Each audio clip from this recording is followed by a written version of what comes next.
All others, please post whatever your third eye reveal in the chat.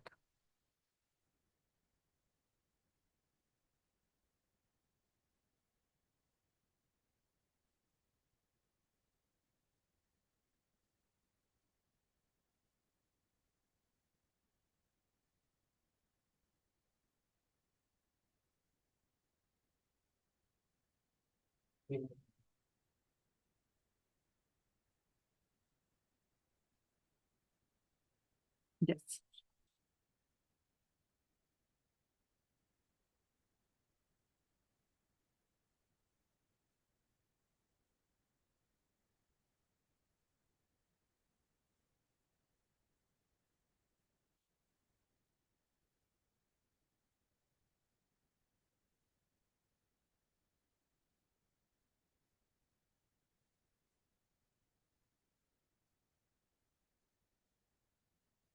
The animal. Okay, so I'm going to show you what I projected.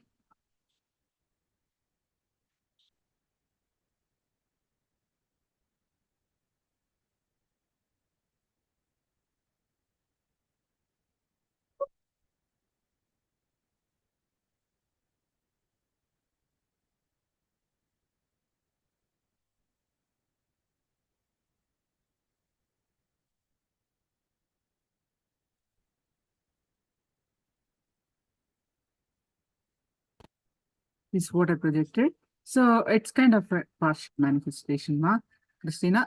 All right. So now we are going to learn about the Nithyananda Spurana. It is the Nithyananda Spurana about what happens at the time of death and why we need to learn about this and how it helps us in our experience the Paramashivoham.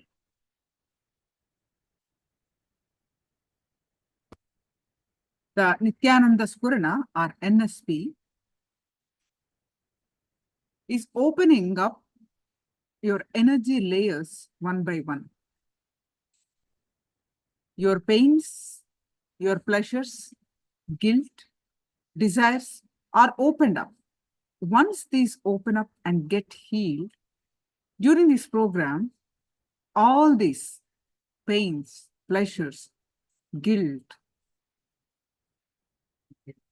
all kinds of pains, mental pain, emotional pain, desires, everything will be opened up. Once these open up and get healed, during this program, you will get the healing and you experience a glimpse of God within you. At the end of this program, you don't even have to search for God.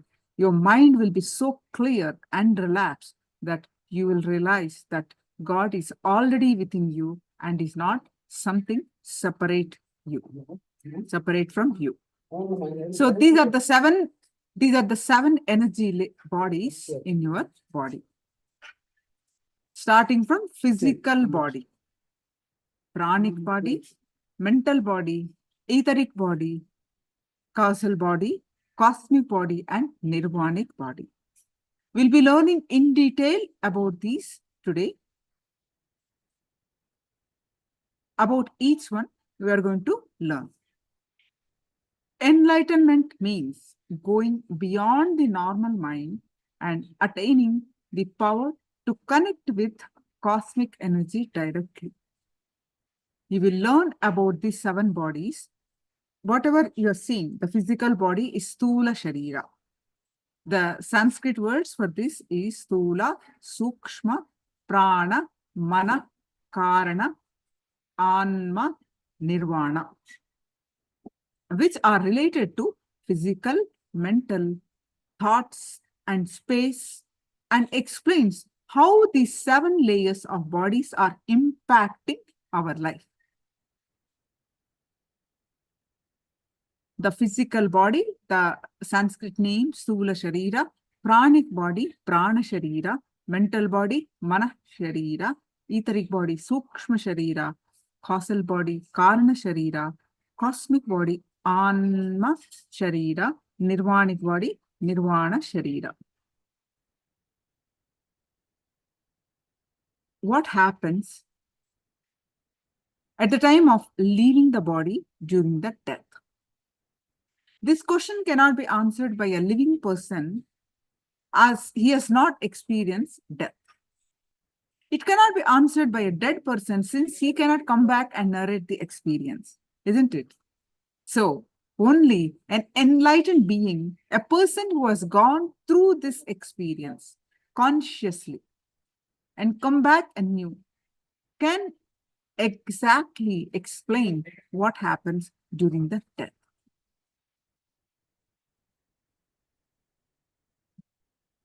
This may be surprising, even shocking to many of you, but this is the truth. Whether you believe it or not, accept it or not, this is what happens at the time of death.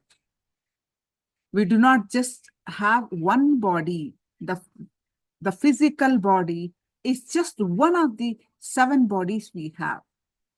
It is the only gross body that can be felt and seen in space and time.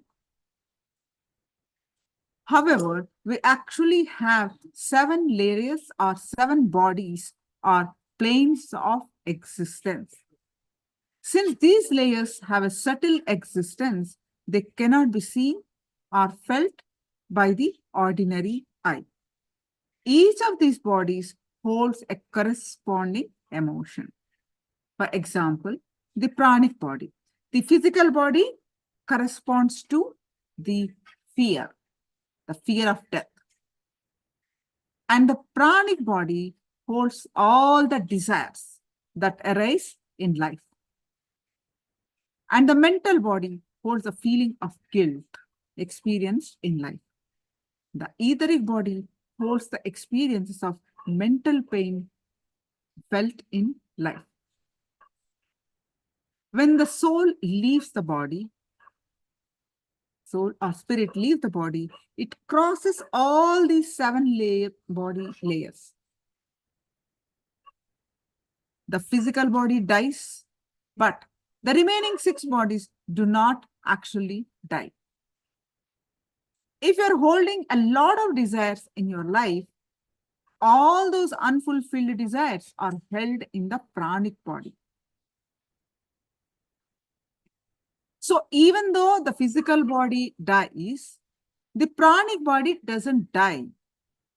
When the life force leaves the pranic body, the being experiences tremendous suffering. When you leave the physical body, your consciousness will be torn from the body and you will immediately fall into coma. According to the doctors, coma is the automatic mechanism to make you not to feel the pain. It is automatic anesthesia. If the pain becomes too much, you can't bear, you automatically fall into coma. When you move from the first body layer to the second body layer, all the unfulfilled desires, all the ways in which you wanted to live, but you did not live, come out.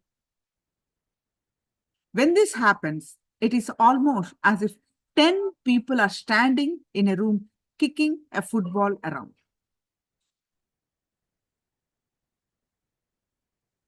What will happen? Just like how the football is kicked from corner to corner, your consciousness will be kicked from all the corners. In each corner, some desire will be standing and kicking it. At the time your consciousness is trying to leave the body, all your desires will be forcing you to re-enter the body so that you can enjoy them further and fulfill them. On one side, the desires will be forcing you to enter into the body again so that you can live and enjoy. While on the other side, the body will say, no, I'm tired. I can't host you anymore. Just leave. This is what causes the pulling and pushing at the time of death. The pulling and pushing is nothing but the fight between your desires and your body. Somehow you manage to move away from the pranic body and enter into the mental body. When you enter into the mental body, all your guilt rises. All the guilt about the way you felt you should have lived your life, but never lived. All the mistakes committed, all the regrets, everything comes up. Please understand, the desire is about the future and guilt is about the past. But actually, both are one and the same. The way in which we want to live is desire, and the way in which we wanted to live but we didn't is guilt. Guilt is nothing but reviewing our past decisions with upgraded intelligence. Like this, step by step, you move through different body layers. The less the unfulfilled desires, the lighter is the pranic body and easier it is to leave this body. Similarly, the less the guilt, the lighter is the mental body and easier it is to leave this body. One more thing. When the desires, guilt, pain are less intense, you not only have an easy death with less suffering, but you also age gracefully. Aging gracefully is what Vanaprastha Sannyas is all about. Being able to live in fulfillment in the later part of life is the tremendous gift of Vanaprastha Sannyas. All the guilt that we collect over our lives rises as we pass through the mental body. Then we come to the etheric body, which is related to all our sufferings. All the sufferings that we went through during our life is stored here. Like this, each and every body layer has got its own samskaras or stored, engraved memories. The first four bodies are related to the physical body system. They store all the engrams related to desires, guilt, and pain experienced during that lifetime. The fifth body is experienced during deep sleep, the causal body, and when leaving the body. The sixth body is associated with happy memories, cosmic body, associated with happy memories, and the seventh body is beyond sorrows and happiness, the ultimate consciousness. Please understand, even attachment to happy memories brings us back into the cycle of birth and death. The desire to experience more and more similar incidences that are happy and joyful pulls us back and we take more births. Understand? There is a big difference between bliss and happiness. Happiness comes from an external object or a reason. For example, you feel happy when you get to eat your favorite candy. You feel that candy is the cause of your happiness. But just think about it. If the candy was indeed the cause of your being happy, shouldn't it give you happiness every time you eat it?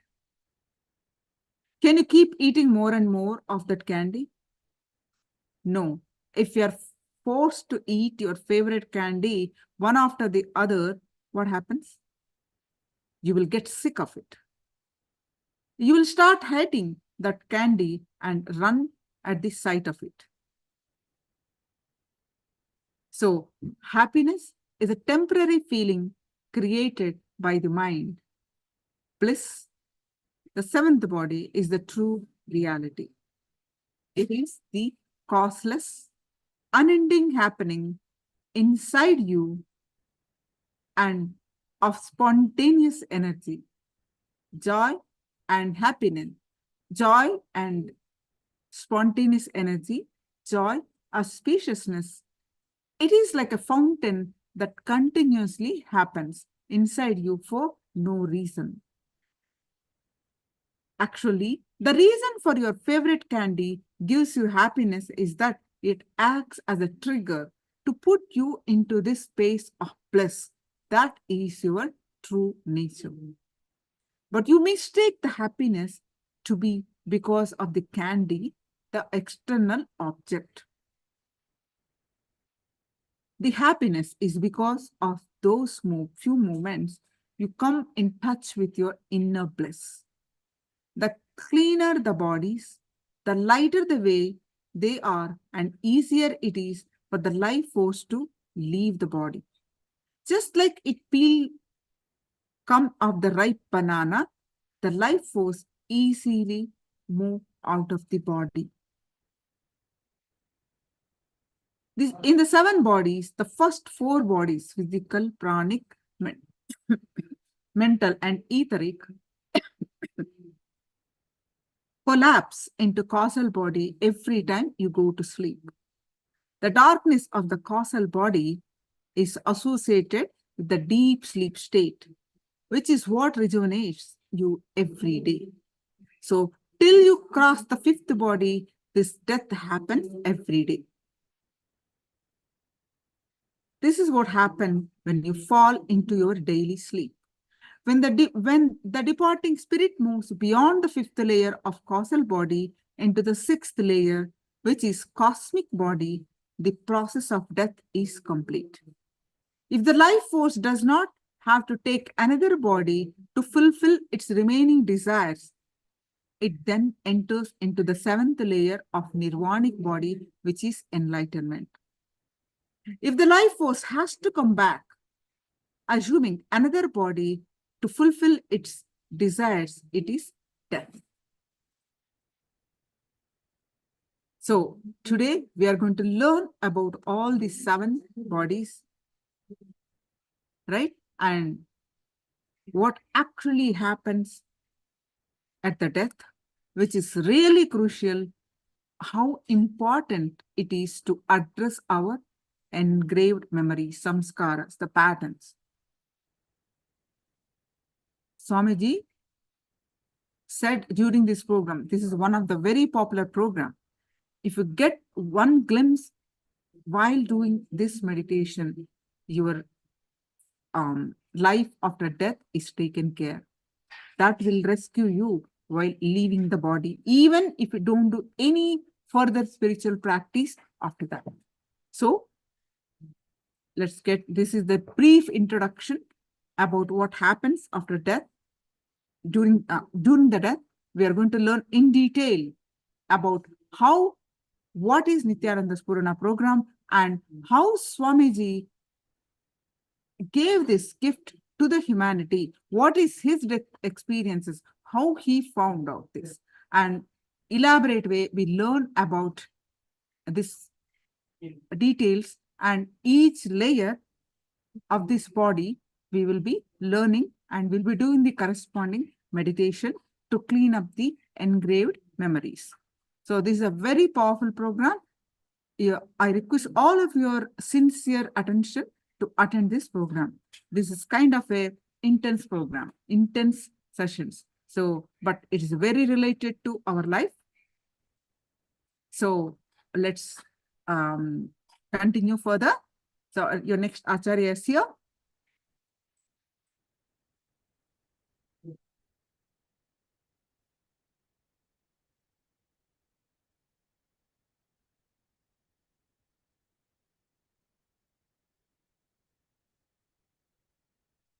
Sorry. Nithyananda.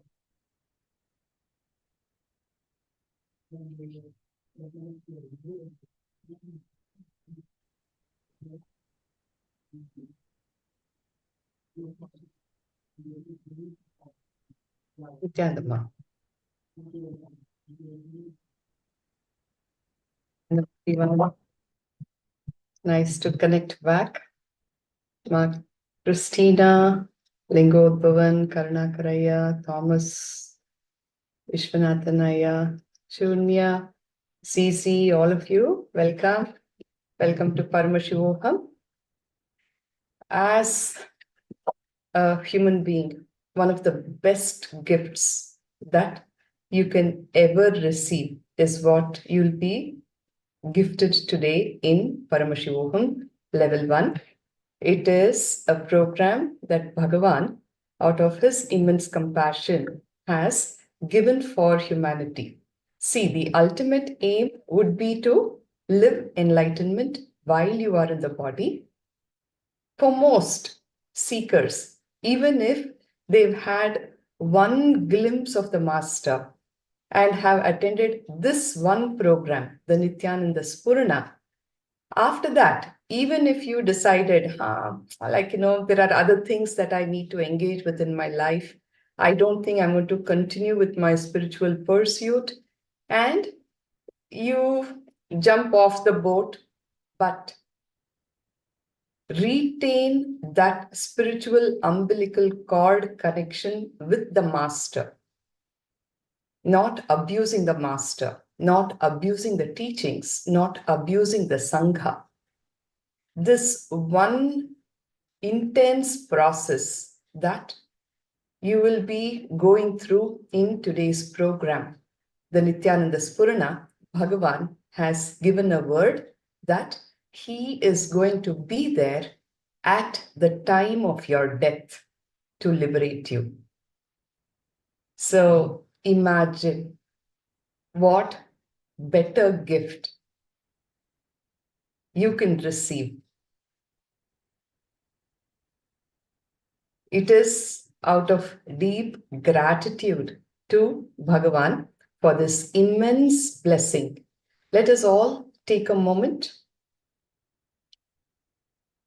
to become receptive to these truths. See, if you're sitting here with a very logical mind, you may continue to judge, you may continue to negate, you may continue to assert, you will miss out on a lot. Because many things that are going to be expressed today are from a mystical plane. It may not connect to your logic, but every single word here is going to be the truth and nothing but the truth. Your logic may not be able to contain that truth. Just know that he is there giving you the ultimate blessing. So let us become receptive to that blessing. Okay, are we all ready? I'll begin by invoking Bhagavan's presence with the Sadguru Vandanam. Request all of you to come to the space of listening. Please put your hands together. Sit straight with your head, neck, and spine in a straight line. Take long, deep breaths.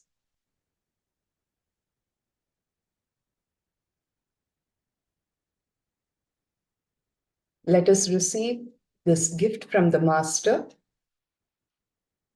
with deep gratitude and respect that it deserves. Om Anandam Paramasukhadam Kevalam Gnanamurtim Dvandvatitam Gagana Sadrusham Tattvamasya Dilaksham Ekam Nityam Vimalamachalam Sarvadhi Sakshi Bhutam Bhavatitam Trigunarahitam Sadgurum Tam Namami.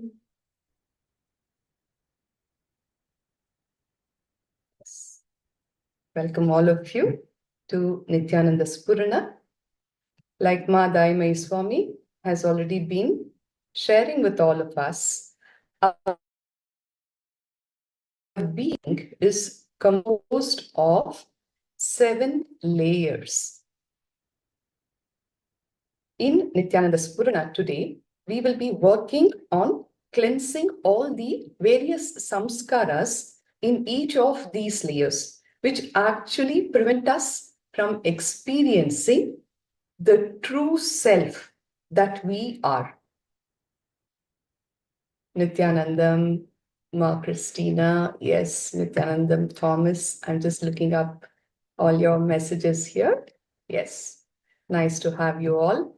And personally, I would like to congratulate each one of you for saying yes to receive this ultimate blessing from the cosmos. You are the chosen ones. Yes. So let's enter into Nithyananda Spurana, the flowering of eternal bliss. Yes.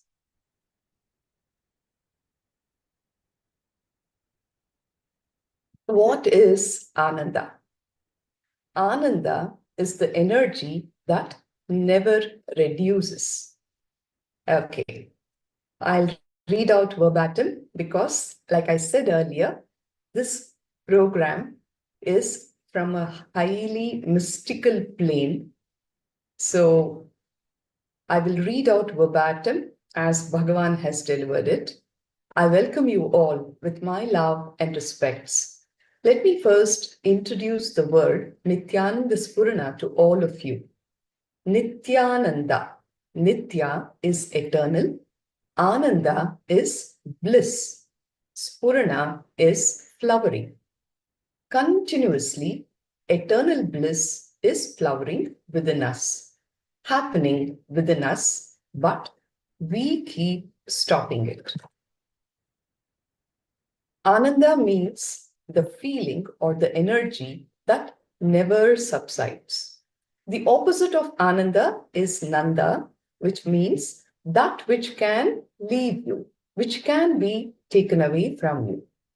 Ananda means that which never leaves you, which can never be taken away from you, which will never reduce. It can never be affected by a certain time or a certain space.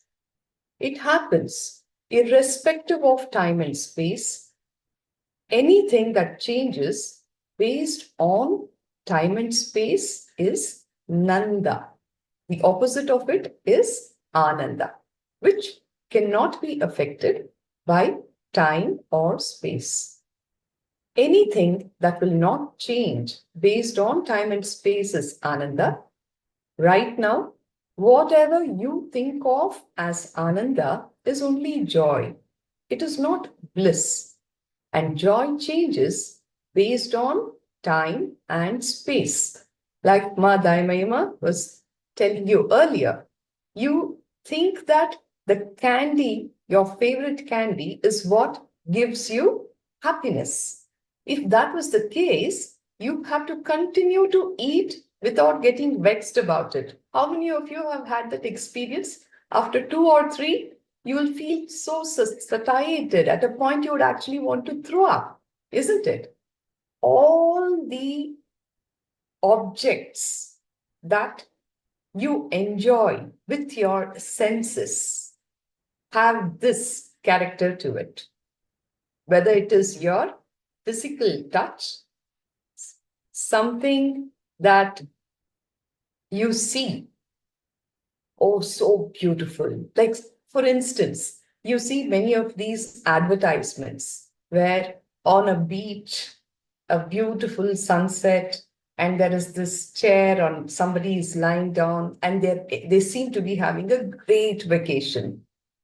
And the moment you see that, you will feel, wow, this is joy, this is happiness, and I will get it for myself. You will save all your money, you will book that holiday, you will go to the same place, You will see the same beach, the same sunset. You will be lying on the same chair, but what you expected to be deriving when you saw that advertisement, did you really enjoy it as much? Maybe, yes, for a few minutes, the first half an hour. The second day, the third day, do you still enjoy it as much? No, you would want to get back to the comfort of your home. Get started with your usual stuff, isn't it? Like this, anything that is subject to time and space, Nanda, is something that will change. The quality of it is such that it just goes down and down and down. Ananda is something that is constantly there, irrespective of time and space. Karunakar Krishnan Vasuvaya says, we grow up saying candy is for kids, ma. Okay, for kids candy, for adults some other pleasure, sensual pleasure, right? So nothing stays forever. At a particular time, we are blissful. In a particular space, we are blissful. But if we try to reproduce that same time or space, we find that we are not as blissful as before. Now, that is what I mean when I say that the joy that we know is subject to time and space, and also inconsistent at that. Right? Thomas Aya is nodding. Yes, he agrees. In each and every one of us, there is an energy continuously flowing which never changes. There is an energy that can never be taken away from us. Of course, again and again, all the masters who appeared on planet Earth say that in every being, Ananda is flowing. It might not be your experience at the moment, but this is the truth. All masters who have happened have told that again and again, that in each one of us, Ananda is flowing. Apart from masters saying, even if we start searching inside, we will understand that if there is no Ananda sustaining us at the bottom line, we will not be able to move even an inch in our lives. Even the inhaling and exhaling is happening because of the underlying bliss, the Ananda, the energy which never reduces. Our life continues because either we experience this bliss or we hope to experience this bliss someday. The hope of bliss is what keeps us alive, even if we are not aware of it. You may not be cognizing it moment to moment now as you are living your life, but we be very clear, it is this Ananda which is keeping us alive. So are we all ready to experience that state of Ananda? Yes? Can I have an acknowledgement by the group?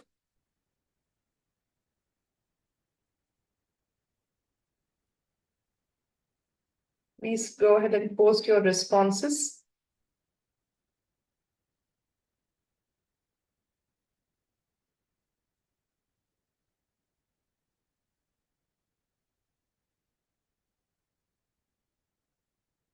Yes, please. A double S. And yes, yes, everybody wants it for ourselves.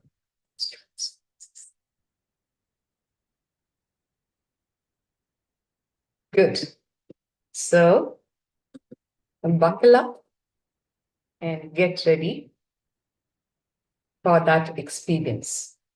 Only because of this Ananda, even our inhaling and exhaling happens. Either we experience or we have an idea that we will experience. It is the continuous flow of Ananda that makes our life also flow. Otherwise, our life will not flow. And that is why still we are alive. That is why we are still breathing. And that is why our system is still functioning. This energy that we call Ananda is continuously working within our being. We just need to cognize it, become aware of it. Now, this is the process that we will be entering into, where you will identify what is it that is not allowing me to experience that which is inside of me. What is it that is blocking me from experiencing the Ananda? There is a very beautiful saying in the Upanishad, the Vedic scriptures. If two rishis, sages, agree on some point, be very clear, one of them is fake. No two rishis will agree on any one concept. There will always have some conflict because each one expresses things in a different way. All of their experiences are the same, but each of their parts and expressions is different, and that is the problem. If you ask about food, some of them will say, have only vegetarian food. Some will say that we can have non-vegetarian food. Some will say that we should fast unto enlightenment. Some will say that there are no food restrictions. Each one will have his own opinion about it. Similarly, if we ask about marriage, some will say, don't marry, be a celibate. Some will say you can marry, being a householder is okay. Some will say you can marry even 4 or 5 times. Marrying 4 or 5 times, Bhagavan says, is the straight way to enlightenment. If we marry 4 or 5 times, we can't manage our life without enlightenment. It becomes a basic necessity, a basic need then. Anyway, jokes apart, each of these masters have got their own idea, their own opinion on every subject. No two masters agree with each other on the same subject, but when it comes to this one concept, Ananda, all of them agree to the statement, we are bliss. Our inherent nature is bliss. So when all the masters are agreeing to this one point, then it is the truth. Why is it that we are not experiencing it as the truth? There is no being on the planet Earth that is not filled with bliss. In every one of us, bliss is flowing. In every being, bliss is continuously happening. As far as this one concept is concerned, there is no master who disagrees. So if all masters are agreeing on this one point, it must be a fundamental truth. 115 years ago in the United States of America, a young lady asked the great master, sage Vivekananda, what is life? He said, come with me to India, I will teach you. She asked, what will you teach me? To which he replied, I shall teach you how to die. The question is about life, but the answer is about death. It seems strange. What Swami Vivekananda is saying is, if you know the secret of death, the quality of your life will be different. Your very understanding and attitude towards everything will change. Understand, death is not a mere incident at the end of your life. It is a profound knowing. If you know how to die, you know how to live. Living and leaving are two sides of the same thing. Your life will be totally different once you understand death. Death is the most definite happening, isn't it? Death is the only thing that doesn't die. But a common man is always so scared even to think about death. In how many households are you even encouraged to talk about death? Can I have some answers here? When you start talking about death, how do generally people respond?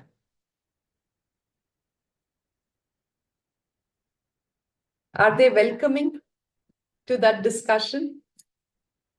It's a taboo, says Karunakaraya. Many people do evade the topic. Yes, Ma Diana Carol. Christina says, with fear. Thomas O'Leary says, yes, but very reluctant. Yes, people are not ready to talk about it. In many households, like Ma Yu-Chun Cho says, people will avoid this issue. True. No concern about it, says Ma Christina. Yeah, nobody wants to entertain or engage with that topic. But it is very necessary for us to know about death, because only then will you start living life. Your life will be totally different once you understand death. The Nithyananda Spurana program journeys you through your own life, simultaneously revealing the secrets of death. Understand, in the mystery of death lies the answer to life. It makes your inner space pure and clean by unloading the baggage of emotions that you usually carry with you. It teaches you to live blissfully and live peacefully. It puts death in the right perspective so that your life becomes more joyful and meaningful.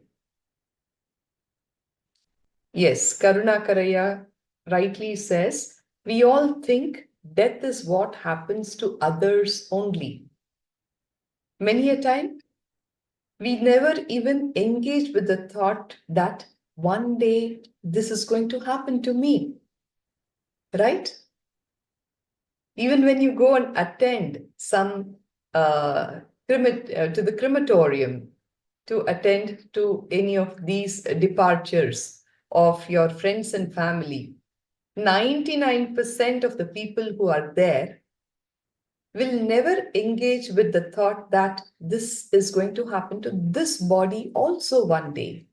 We'll only look at it as, oh, poor thing, the great soul passed away, and you offer your condolences and you come back. And the next thing, you'll be sitting with your popcorn bucket and watching a movie. Isn't it? That is how casual we are about living and dying also. People who don't believe will never allow these words to enter into them. Okay, so like I said earlier, these are highly mystical truths given by the avatar. Please be in that space of listening. Neither doubt nor believe. Just have the courage to experiment. Bhagavan says, the ones who don't believe will not allow these words to enter into them. That is one group. Those who believe never have the courage to experiment. And that is also a big problem. People who believe and people who don't believe, both are not going to be helped. Both are going to be in trouble. When we start believing, we don't experiment. So just sit with the trust to experiment with all the truths. The Nithyananda Spuranam is all about going deeply in and cleaning all your deep-rooted samskaras that are controlling and playing havoc in your mind. We will understand in depth about the various layers or energy bodies that we have and which emotion or samskara each one of them is ruled by. We will all be given this intellectual understanding along with the actual cleansing of the samskaras, and that is the essence of the Nithyananda Spurana program. This program has a complete healing effect at the physical, mental, and spiritual levels. People come and ask me how I heal through meditation. Bhagavan says, please understand, I do not heal through my physical body. It is my presence that heals. When the sun rises, the lotus blooms by itself. The sun does not go and open the petals of the lotus. Similarly, in the presence of the master, healing happens. By the very presence, healing is done, it happens. Be very clear, healing is not done, it happens in the master's presence. I can heal your body since it is in my presence. In the same way, if you open your mind too, it can be healed. In this program, that is what we do, opening of the minds. You will be asked to write down about yourself. Literally, you will be writing your own biography about all your pains, desires, guilt, and pleasures. Don't be afraid, you will not be showing these to anyone else. It is just for you. It is for you to know clearly what your deeply embedded samskaras are. So all of you have your books with you and pen, paper ready because you will need it through the course of the day. Please keep them ready. During this program, people ask me why I have them write down all this since they are neither expected to show them to me nor to anybody else. Understand? By writing it all down, you are opening your mind in Bhagavan's presence.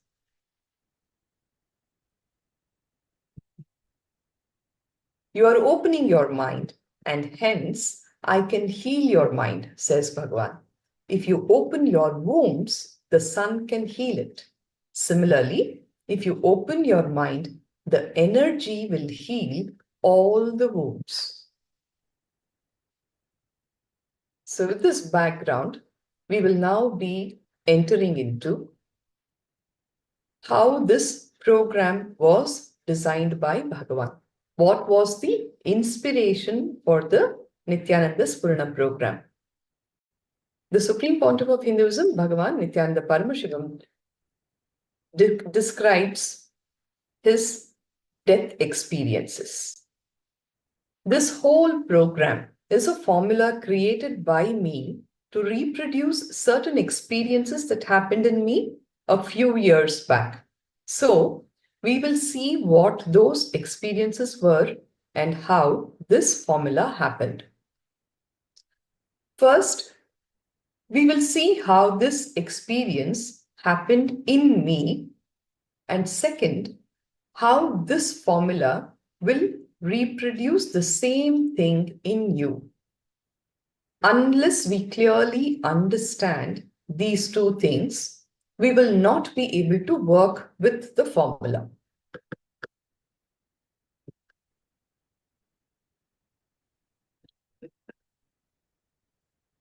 First experience is Bhagavan describing death in my presence before enlightenment. The whole motivation for the Nithyananda Spurana program came out of two incidents in my life. The first one happened before enlightenment. Now, this is the very sacred space of Kashi, Varanasi, the flowing river Ganga, and the Manikarnika Ghat here. So this is the place where Swamiji had the first death experience before enlightenment, rather the death in Bhagavan's presence before enlightenment. It was probably in the year 1999. I was in Varanasi, Kashi. There was an elderly sannyasi, a very old sannyasi suffering from cancer. He was in the hospital in the intensive care unit. I had the responsibility to take care of him. He was a great sannyasi, but not an enlightened person. He was a great tapasvi, a spiritual seeker undertaking severe austerities. That is the Sanskrit terminology, tapasvi, who is a seeker who undertakes a lot of severe austerities. So this tapasvi was not enlightened. He was suffering with cancer and he was in the intensive care unit, and Bhagavan, the young Swamiji, was taking care of him. This is a very beautiful tradition in the sannyas sampradaya. See, a sannyasi is someone who has literally cut ties with his biological family. He is seeking the higher spiritual truth, and literally the whole world is family. So when the elderly sannyasi who is away from family is sick, it becomes the default responsibility of the younger sannyasis to attend to them, to take care of them. So this is the scenario where Swamiji, in his younger days, in the year 1999, was actually attending to one elderly man who was literally on his deathbed. Every day, I used to bring him food and take care of his needs and stay in the hospital. One day, the person in the third bed from him was slowly passing away. He was dying. I was just sitting on the bed and watching the whole thing. The doctors were standing around him.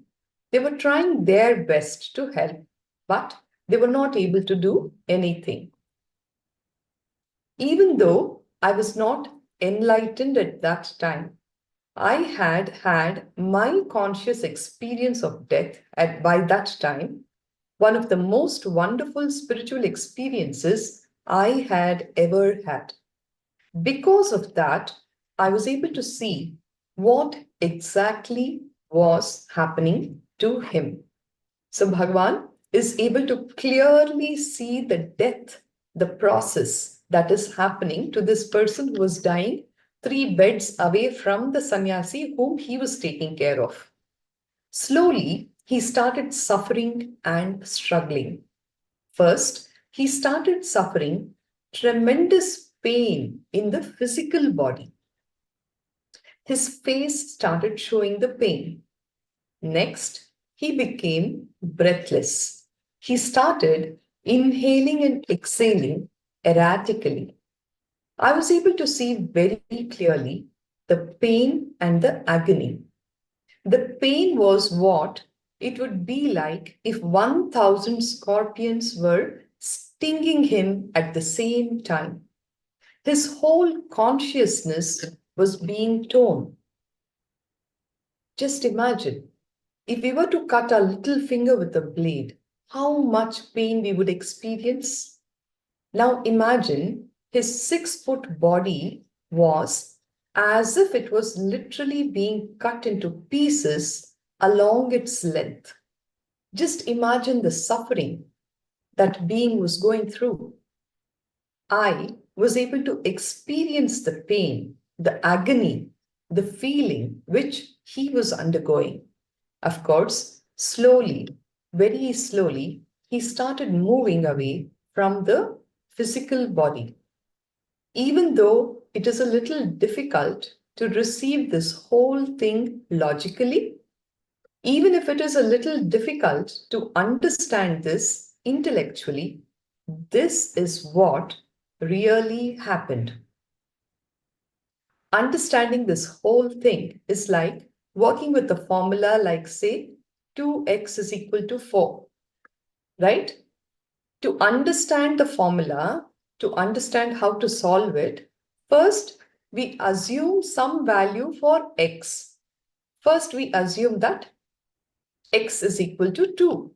Then we replace 2 in the place of x, and then we understand 2 into 2 is equal to 4. Once the answer is right, we know that x is equal to 2, right? Now, until the calculation is done, we need to have a little patience.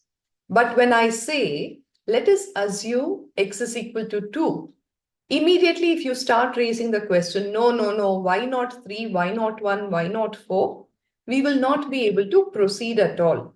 So we are going stepwise to share all the experiences that Bhagavan has personally witnessed. So please have the patience so that we can proceed. Even if we understand it as a hypothesis, it is enough.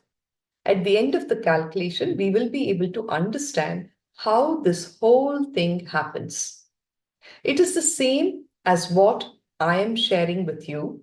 It may be difficult to understand logically, but just relax and take it as a hypothesis for now. It's okay.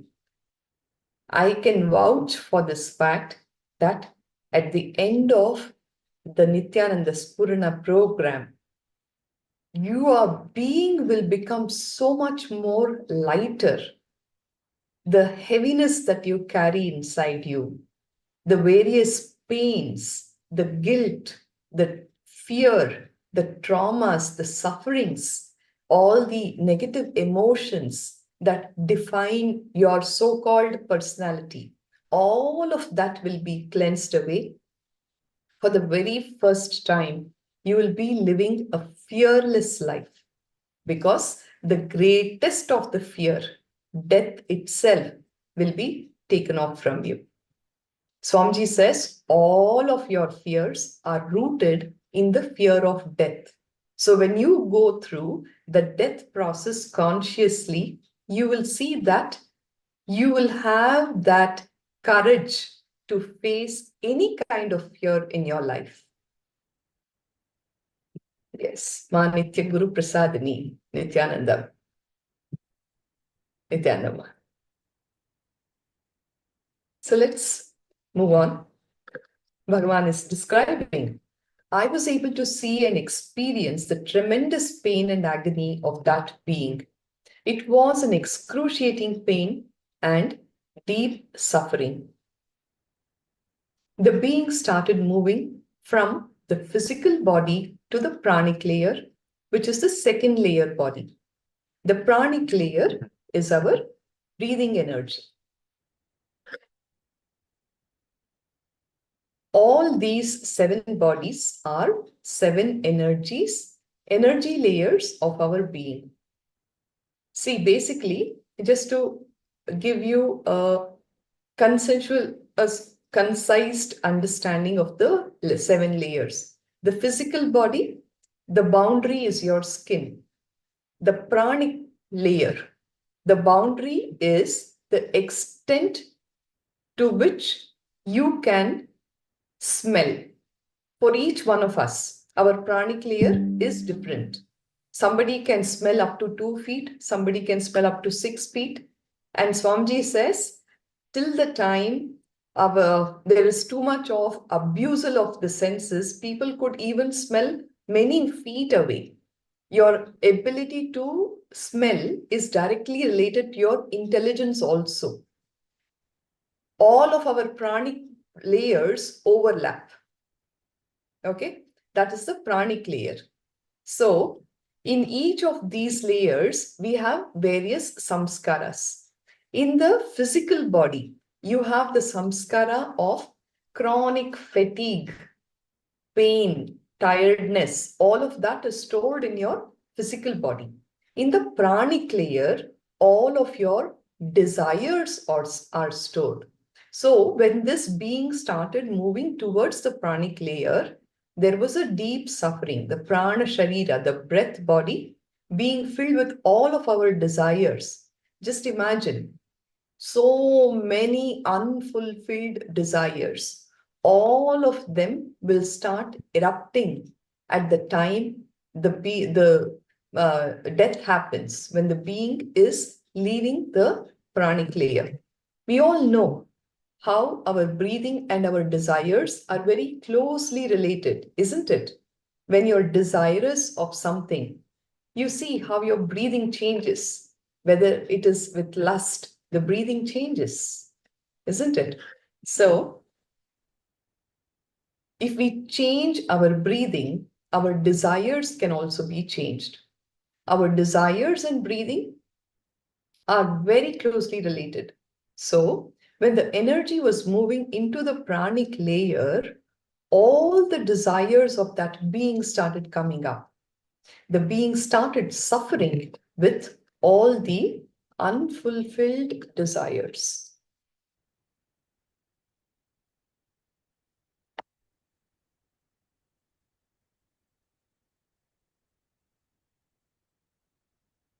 Then, when the being started moving towards the next level body, all the guilt started rising.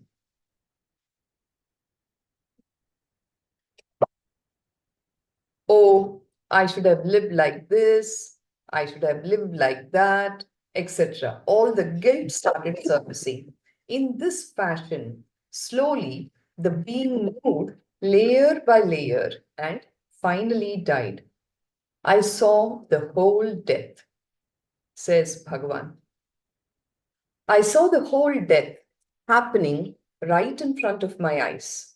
I was able to see the whole process of death very clearly, but I was not able to help in any way. I was not enlightened at that time. I was not able to help. I just witnessed the suffering. But the pain caused in me just by seeing the suffering itself was too much. I started feeling the pain similar to what we might experience if we witness a nasty accident on the road. What will happen? Will you be able to eat for the next 2 days? If we see a terrible accident on the road, we will not be able to eat soon after that. No. It was the happening right in front of my eyes. I was able to see the whole process of death very clearly, but I was not able to help in any way. I was not enlightened at that time. I was not able to help. I just witnessed the suffering, but the pain created in me just by seeing the suffering itself was too much, says Bhagavan. I started feeling, okay, sorry about that. It was the same kind of feeling for me. In an accident, we see only one body, but I was able to see all the 7 layers, all the 7 bodies. Then imagine the pain I would have felt.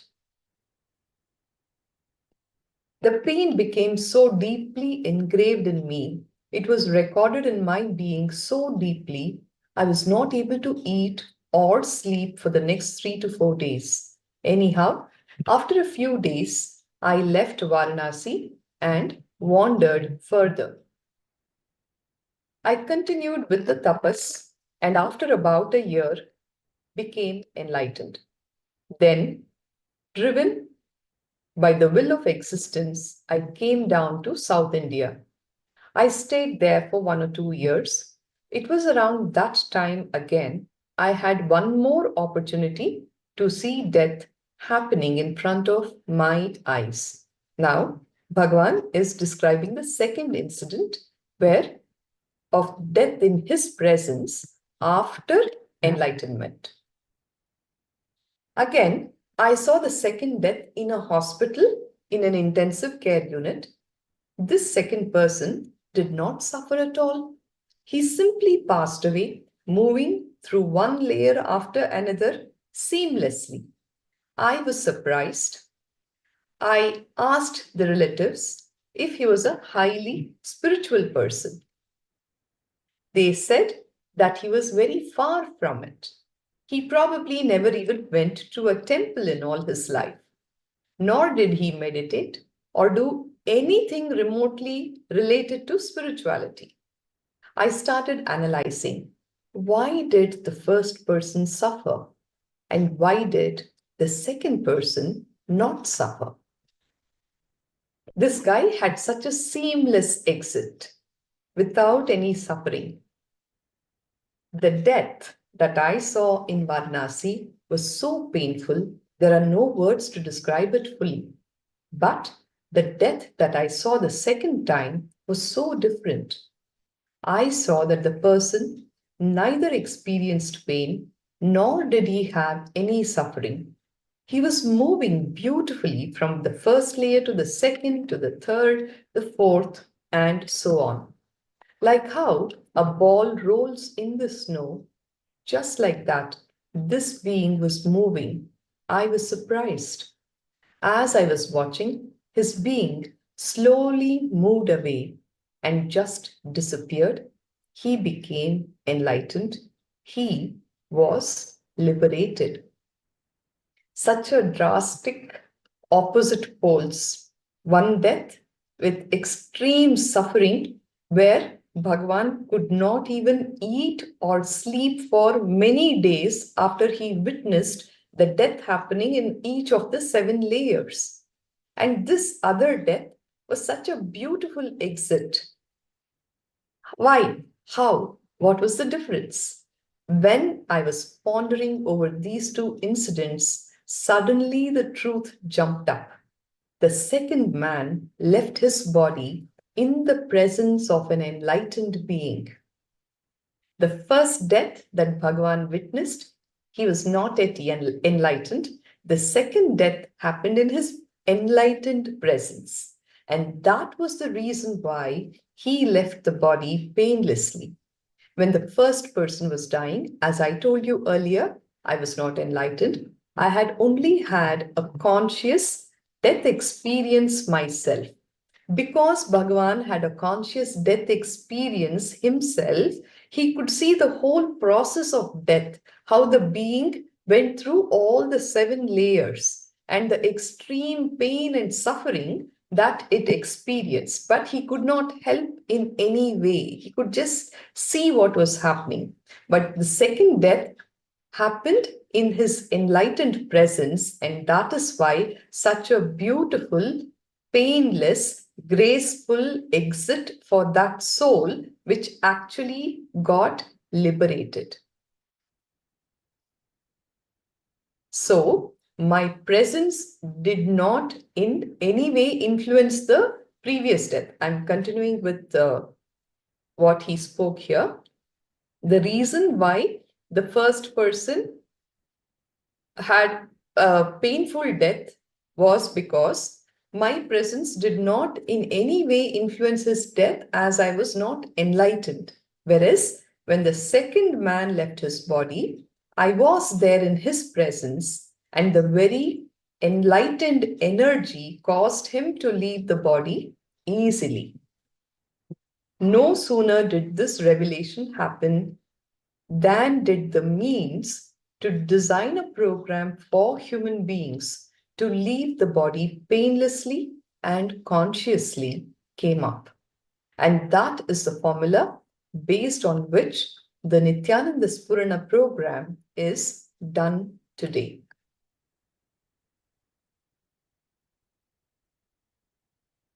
Continuing, Bhagavan is talking about his own death experience. Let me narrate to you my own conscious death experience in Varanasi. Let me describe exactly what happened within me when I had my experience with this technique. I always used to think that I should have an experience of death, that I should face death directly. But somehow that thought never became a priority. Okay, I have a few questions here on the YouTube.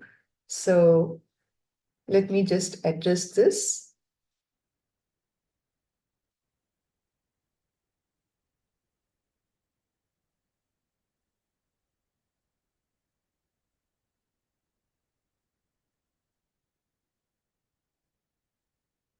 Can I have your real name? Because it here says BDS account and I don't even get to see your profile picture. Any case, the question is, I missed previous live darshans of the Supreme Pontiff of Hinduism. Can I still get the initiation and power manifestation? Because as it's written in every recorded video that darshan of Swamiji is not limited to time and space. Can you please answer? Yes, every darshan of Swamiji is a happening. It is not limited to time and space, but you can log in every morning at around 5:30 a.m. Indian Standard Time to receive the live darshan and all the initiations are here. So with that, I will continue. Sorry for the interruption here because this is a little unrelated to the topic that we are currently handling. Yes. So Bhagavan is talking about his own death experience. I'll repeat. I always used to think that I should have an experience of death, that I should face death directly. But somehow that thought never became a priority. Any thought has to become the topmost priority. Only then the corresponding experience can happen. It should not just be there in one corner of your mind.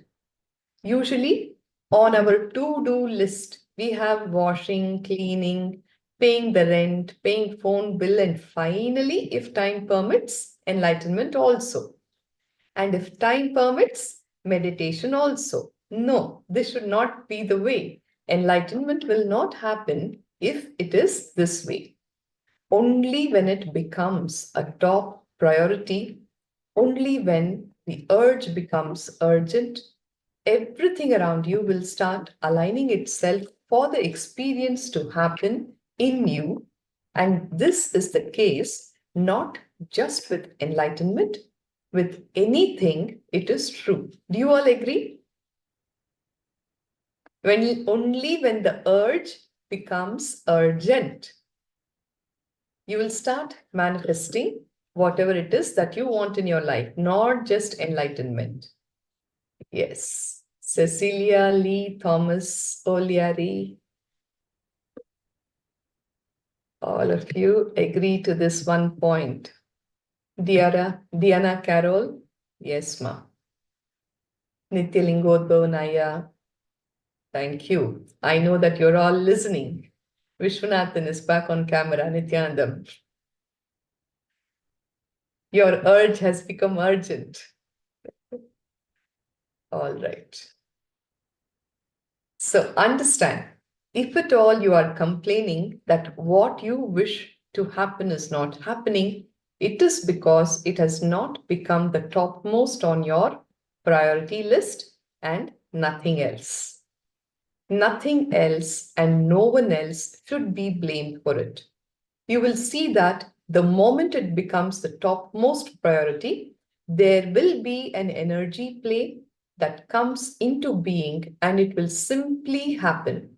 Until then, it will wait for you. That's all. It's a very, very important truth. If you really want it, and that is the only priority in your life, the whole cosmos will align to make it a reality for you. Like Bhagavan said, even your enlightenment is somewhere down there. Okay, if time permits, after I'm done with all my paying my bills, my time pass activities, if time permits, I will do meditation. Okay, that is the way it will be handled by the cosmos also. Whatever it is that you want in your life, when you prioritize your energy is and time, your attention, your life is working to make it happen for yourself, the whole cosmos will align to that energy play and it will simply manifest. Until then, it will wait for you. Similarly, sorry. Sorry about that.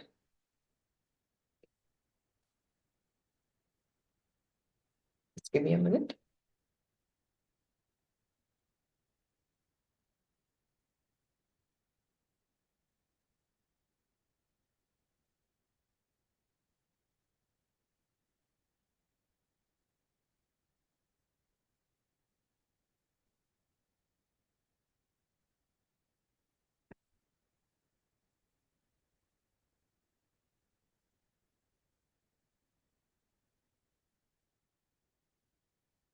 Yes. In Bhagwan's case, he's talking about his own death experience where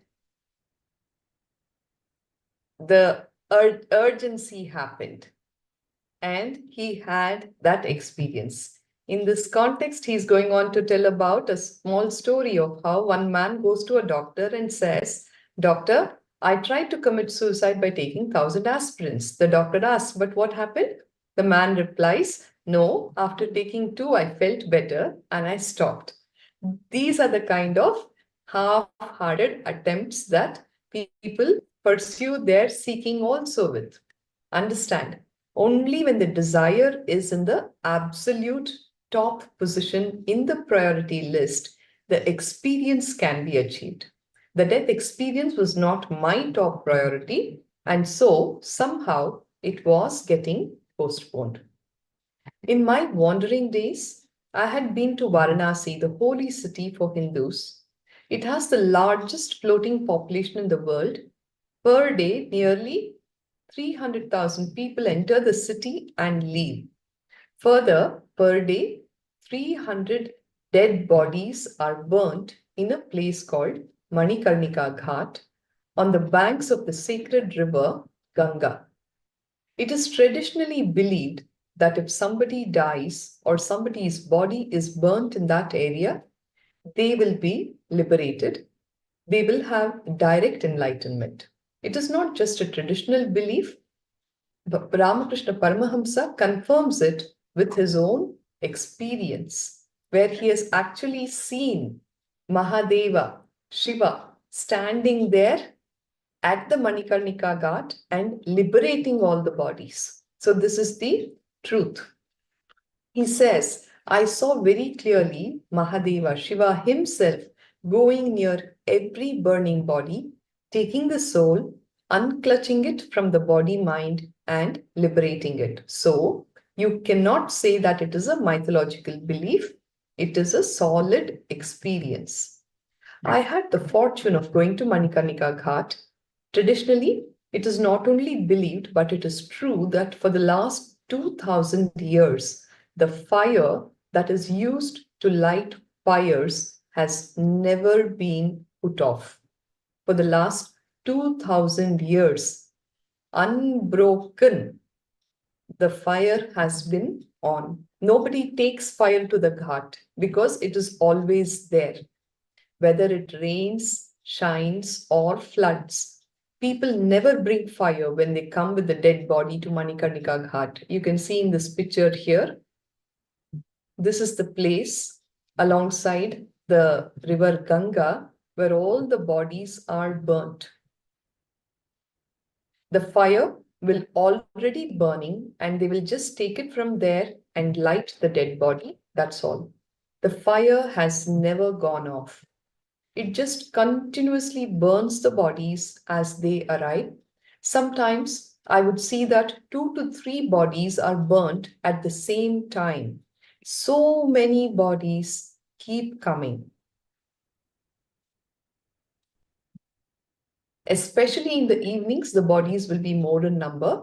From near the place where the person dies, they will start walking, carrying the dead body, chanting mantras such as Ram Nam Satya Hai, Ram Nam Satya Hai, which means Rama's name is the ultimate and the eternal truth. By evening, they will reach the Manikarnika Ghat. The scene there, the very experience of just being there, I cannot describe to you verbally. Only you have to be there to experience it.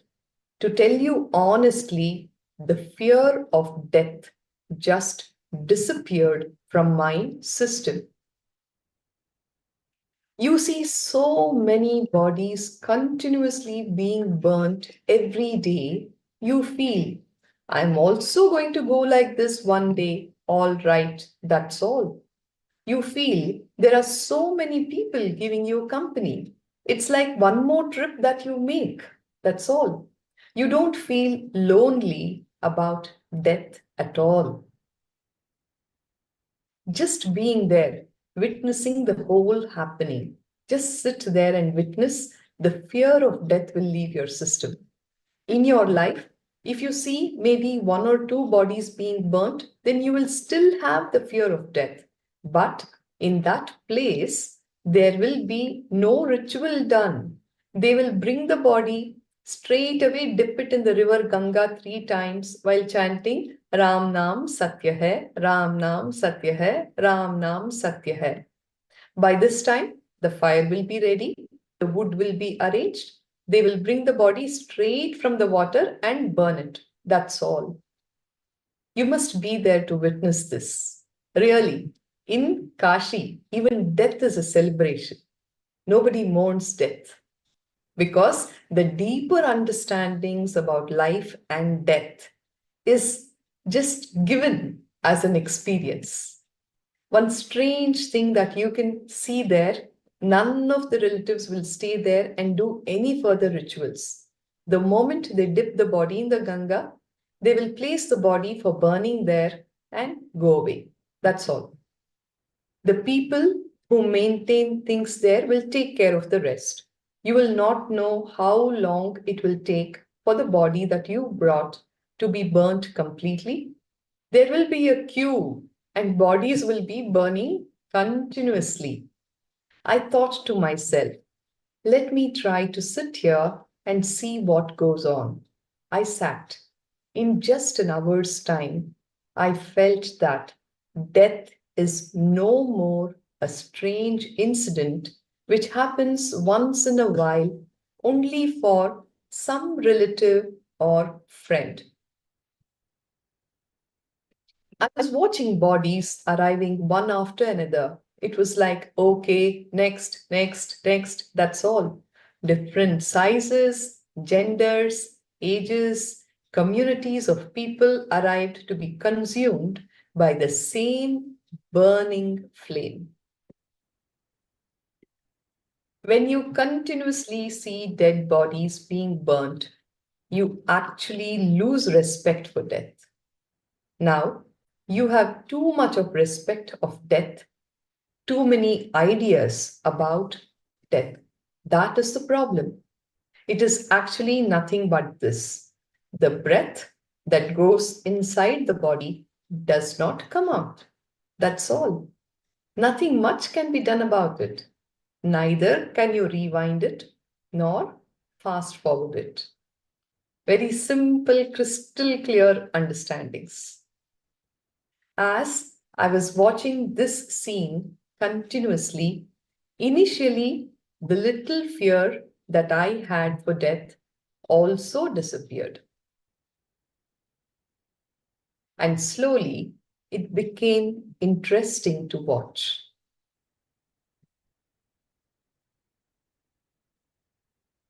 I went near the people who maintained the fire and started helping them. As I was helping them, I was thinking to myself, after all, this body of mine is also going to become like this one day. When you remember that death is going to happen to you, the respect you carry for your ego will come down.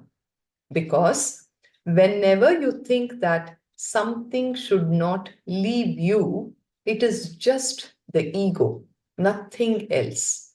Your ego is defined by everything that you label as mine, mine, mine, mine, isn't it? Because it is mine, it should not leave me.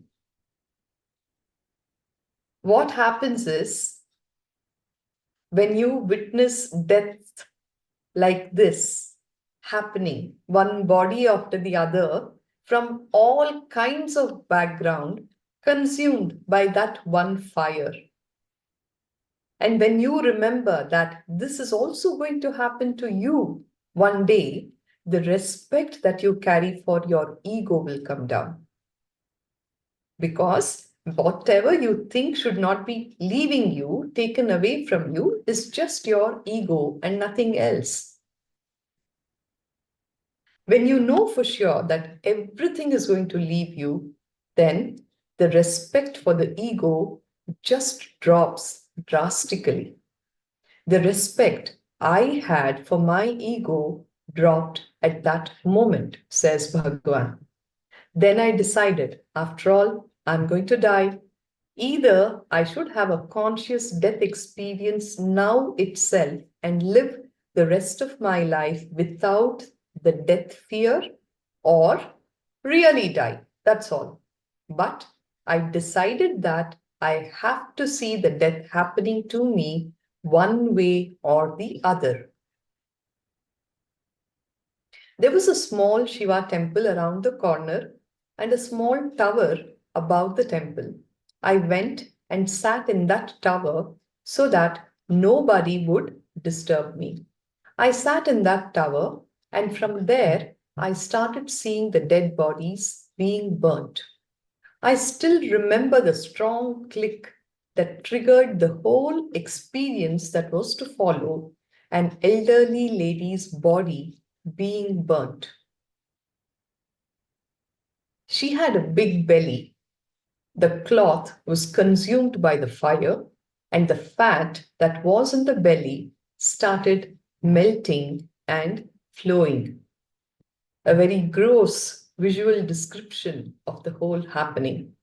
Just be there and witness it as Bhagavan is describing the whole scene. Sorry for describing this so vividly. I could see clearly that because of the fat flowing, the fire was burning with full momentum. That gave a very strong click to me, and I said, God, yes, the same thing is going to happen to this body also. Let it happen. That click opened up a deep fear of death inside me. The fear spread all over the body, but I faced it consciously. I could see very clearly the fear spreading all over the body, and when the fear met my awareness, when it hit my awareness, that became the death experience. I went through a conscious experience of my own death and came out of it. Whenever your fear is suppressed, it stays inside you as a suppressed fear. Whenever it comes out and you are not consciously facing it, it becomes a fear stroke and shakes your whole nervous system and breaks it down. Understand, your fear, if it is suppressed, will remain as a suppressed fear. When it is coming out, but you're not facing it consciously, it will become a fear stroke. But if it is faced consciously, it becomes the death experience. That's all. If you just escape from the death fear when the fear happens, it becomes death. When you face it consciously, it becomes death experience. Death fear not expressed plus unconsciousness is suppression. Please internalize this. Tran, Nithyananda ma. Yes.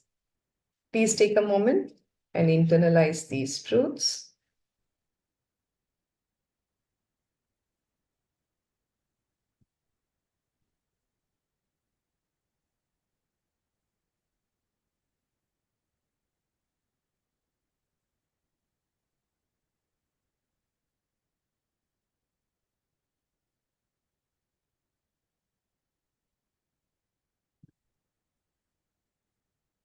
When the death fear is not expressed and you are unconscious about it, you are suppressing it, which is what all human beings are doing, isn't it? You never face it. You never talk about it.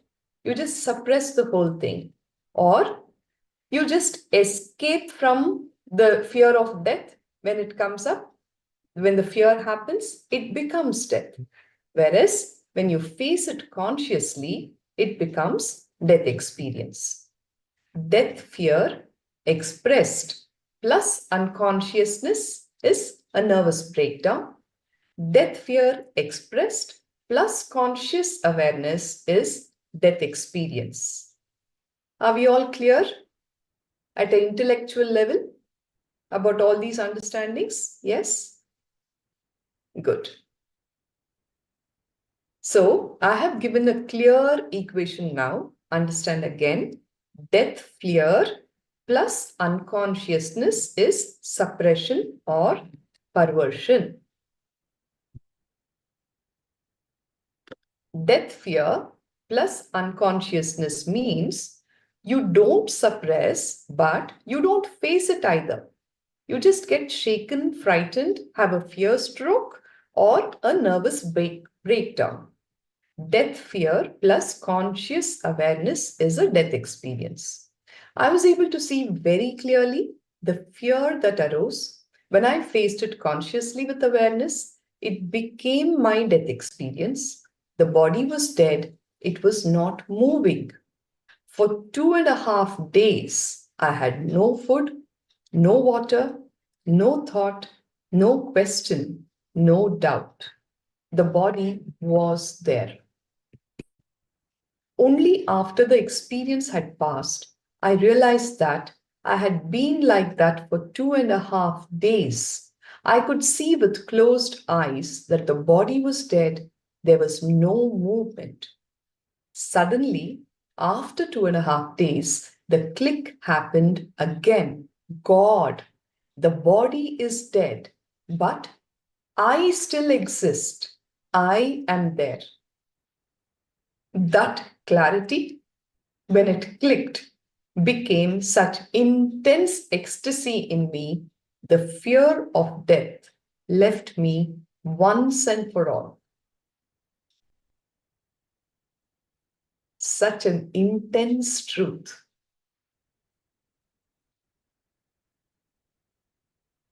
Where Bhagavan, after 2.5 days, suddenly the click happened. The body is dead, but I still exist and I am there. And that created such intense ecstasy, the fear of death left him once and for all. I was in such deep ecstasy, such joy, such bliss. I slowly opened my eyes and I was able to move the body. The first thing I felt was such a surge of ecstasy and gratitude. I went down to the Ganga, sprinkled a little Ganga water on myself, took the Ganga water in the Kamandalu. Kamandalu is a small water pot which usually the sages carry in their hand. Okay, the small water pot that I used to carry, as all the wandering monks do, took a little ash from the fire, went straight to Kashi Vishwanatha temple. I went up to the Shivalinga, offered the ash that I had brought, did the puja. It was done with such inexpressible gratitude. I saw that Vishwanatha was alive there. Understand? Because I died, Vishwanatha became alive. Until the day before that, because I was still alive, Vishwanatha was always an ordinary stone. I had always felt that to touch this stone, this Shivalinga, people, 300,000 people are coming every day from so far away. What foolishness. This is what Bhagavan thought before this death experience. But now, because I died, Vishwanatha came alive, he says. You see, when you touch the deity yourself, you will tend to lose respect for it. In South India, you cannot touch the deities in the temples, but in North India, you can touch it yourself and do the offering. Anyway, I always felt that Vishwanatha deity was an ordinary stone. I felt that way because I was still alive. When I died, I saw clearly he is alive. Only one can be alive, either him or you. When you see the truth, he will be alive. You will not be alive anymore as you think. Bhagavan always says, the masters are not alive as you think them to be. At the same time, they are not dead as you understand death to be. The fear of death left me once and for all. I can say that this is one of the very strong experiences that transformed me to search for the ultimate experience of enlightenment. Okay, so with this, I will be stopping here. The next Acharya will be guiding you through the further understandings and the processes. Let me take a few minutes to address any questions, sharings from your end. I'll be happy to do that. Otherwise, we'll have to hand over to the next Acharya. I'll give you a minute. Please post your sharings and understandings of the same.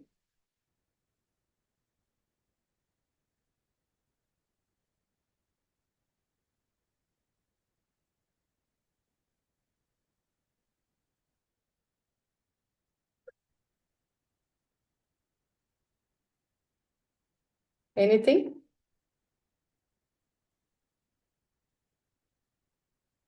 Okay. Thomas Ayya, thank you. Thank you for being here. Anybody else?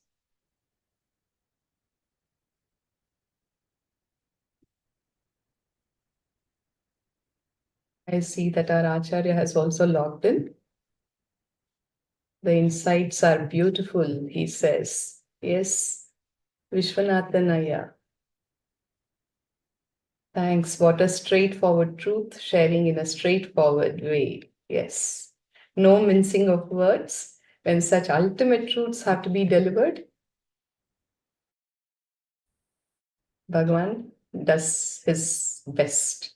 I understand very well, says Ma Christina. Understanding death, understand death, understand life. Thomas Ayya. Thank you, Ma Trank. So if that is all, let's put our hands together for the Purna Mantra as I conclude my session. Please sit straight with your head, neck, and spine in a straight line. Om Purnamada Purnamidam Purnat Purnamudachyate Purnasya Purnamadaya Purnameva Vashishyate. Om Shanti Shanti Shanti Harihi Om Tat Sat Sarvam Bhagavat Shri Nithyananda Paramashiva Padukarpanamastu. Om Nithyanandam.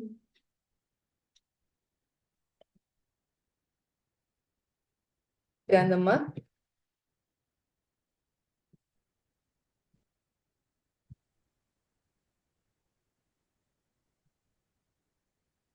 Nithyananda, thank you, ma'am. Thank you.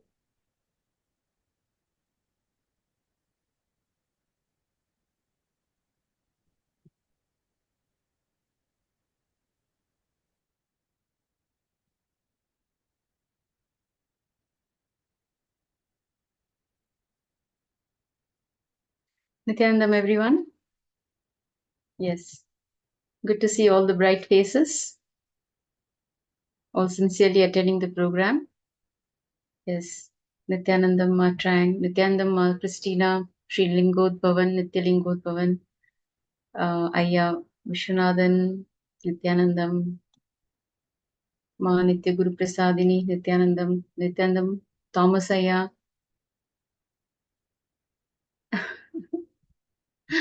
Thank you for that.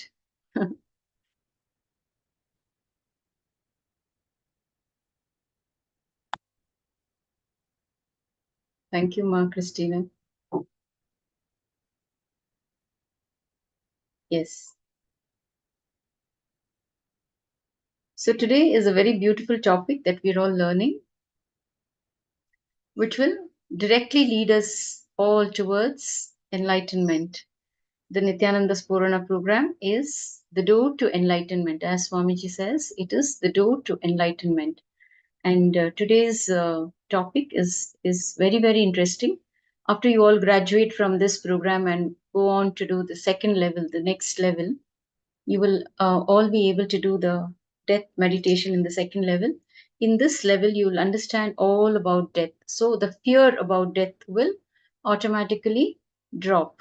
Once we learn what death is all about, when we learn the 7 layers, the energy layers in our body, death becomes a natural phenomena. So let us begin with the Sadguru Vandanam. Please sit up straight with your head, neck, and spine in a straight line as we invoke Swamiji's presence.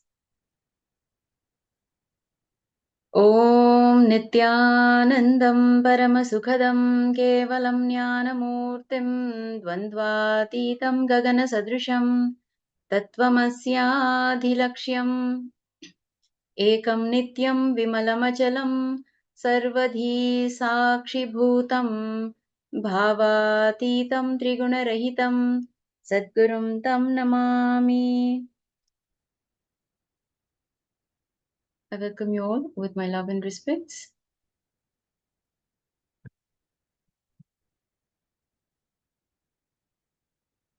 Okay, Ma Lalita Gabriela. Oh, okay, Ma. Blessings. Swamiji's blessings are with you. You'll be able to walk out of all the struggles that you're facing right now, Ma. Just pray sincerely to Swamiji and he'll be there for you, Ma. He'll take care of you. And in spite of all that, you are here, Ma, attending, which is a wonderful step that you have taken for yourself. It's really nice to have you, Ma. Yes. Let's enter into the session. So, what is NSP all about? The Nithyananda Spurana program all about? So, we have been introduced to the program initially by Madhyamai Swami, and then later the next Acharya, Nithya Deva Rupananda, walked you through the slides. And just a small recap about the program. See, today we are dealing with the topic death. Okay. So let us understand. Let us not have that fear of death anymore, because we are going to have the right understanding about what death is. So, death is the only inescapable experience of everyone's life. Yet, it remains the greatest mystery and the greatest fear, controlling the tone and actions of all that we think and do. So, in this intimate setting with the modern enlightened mystic, the Supreme Pontiff of Hinduism, Bhagavan Nithyananda Paramashivoham, we undertake a journey with ourselves. We learn who we really are and how to remove the blocks that prevent us from living fully. Guided by a master who has faced and transcended death itself, we peel back the layers of our being and learn that we too are ageless and deathless. As we sit at the feet of this living master, death is demystified once and for all, and we're all able to live freely, blissfully in every moment. So, this Nithyananda Spurana program is the second level program. It is the second level meditation program designed by the Supreme Pontiff of Hinduism. So, where he is teaching us about the 7 energy bodies of our being, like how these vegetables have layers, like say cabbage or onion. You see, there are many layers. Similarly, we also have layers which embodies this being. So they are, of course, we did learn about these 7 layers, isn't it? We did learn about these 7 energy bodies, namely the physical, pranic, mental, etheric, causal, cosmic, and nirvanic bodies. We will, of course, be learning it more in detail in today's session about the 7 energy bodies and what happens at the time of death. Now, using a combination of cognitive instructions, profound personal experiences, and guided meditation techniques, the Supreme Pontiff of Hinduism takes us step by step through the process of inner transformation. When we do this program with sincerity and intensity, we are born anew. Understand? It is a new birth for all of us once we attend this program and walk out of this program, we're all new beings. So the physical body, understand, is just one of the 7 bodies that we have. The remaining 6 bodies are subtle but powerful energy bodies. They are responsible for the vital elements of life: desires, thoughts, sleep, deep rooted emotions like guilt, pleasure, and pain, and finally our very core, which is bliss. So, when I talk about the word bliss, I would like to share my experience that I had when I met Swamiji for the first time. I address the Supreme Pontiff of Hinduism as Swamiji. Most of us lovingly call him as Swamiji. We address him as Swamiji. So the very first time when I met him, I did not have any introduction about him when I went to uh, the ashram. It was just a very fun visit with all the family members. So we were about 8 to 10 people, and we all went there. And for the first time, when I saw him, he was a very young boy. So I just saw him from a distance. I just bowed down to him in reverence, and then we attended the evening harati at the temple. And then Swamiji just walks in, and there was so much grace that he carried when he walked. That walk had so much of grace in it. So that caught my attention. Like, I have never seen somebody walk like this so gracefully. And then we had the Sarva Darshan where Swamiji, blesses each and every one by, touching our head. And after that, I experienced this bliss, causeless bliss happening continuously. There was no reason for, why I was happy and what was making me happy. So that was the first time I experienced causeless bliss. See, usually we need some or the other reason to become happy, isn't it? We need a family member to make us happy, or the company of people, or we buy something, we go out shopping, we watch a movie with friends. We need some reason to be happy. But here I was experiencing that causeless bliss, and I didn't know that in the presence of the living master you experience that causeless bliss. So it was I did not even think about it at that point of time. But later, over the coming days, when I reflected back my first experience, and then I found out, oh my god, just by being around him can give you so much of causeless bliss. And it is so very fortunate one has to be around the master. I'm sure all of you are experiencing that bliss during the darshan. When the darshans are happening, you must be experiencing that bliss, all of you. So look out for that bliss when you next time when you sit for darshan. Watch out for that bliss. There you will be with no thoughts. The thoughts are not happening. You don't even remember yourself. You're just gazing away, and you just can't stop gazing at him. It just happens. You can't avoid it. So that was the beautiful experience that I had when I met Swamiji for the first time. I think it was way back in 2008, my first meeting with our Swamiji, beloved Swamiji. So when I talk about the word bliss, it just takes me back, transports me back to that experience that I had for the first time when I met him. Now, the knowledge about these energy bodies and how to control these vital elements of life is closely linked to the clear understanding of the ultimate mystery of death. Once we understand the death process, we get an in depth understanding about life and about who we really are. What is really the meaning of life and death? You may be thinking, why worry about death?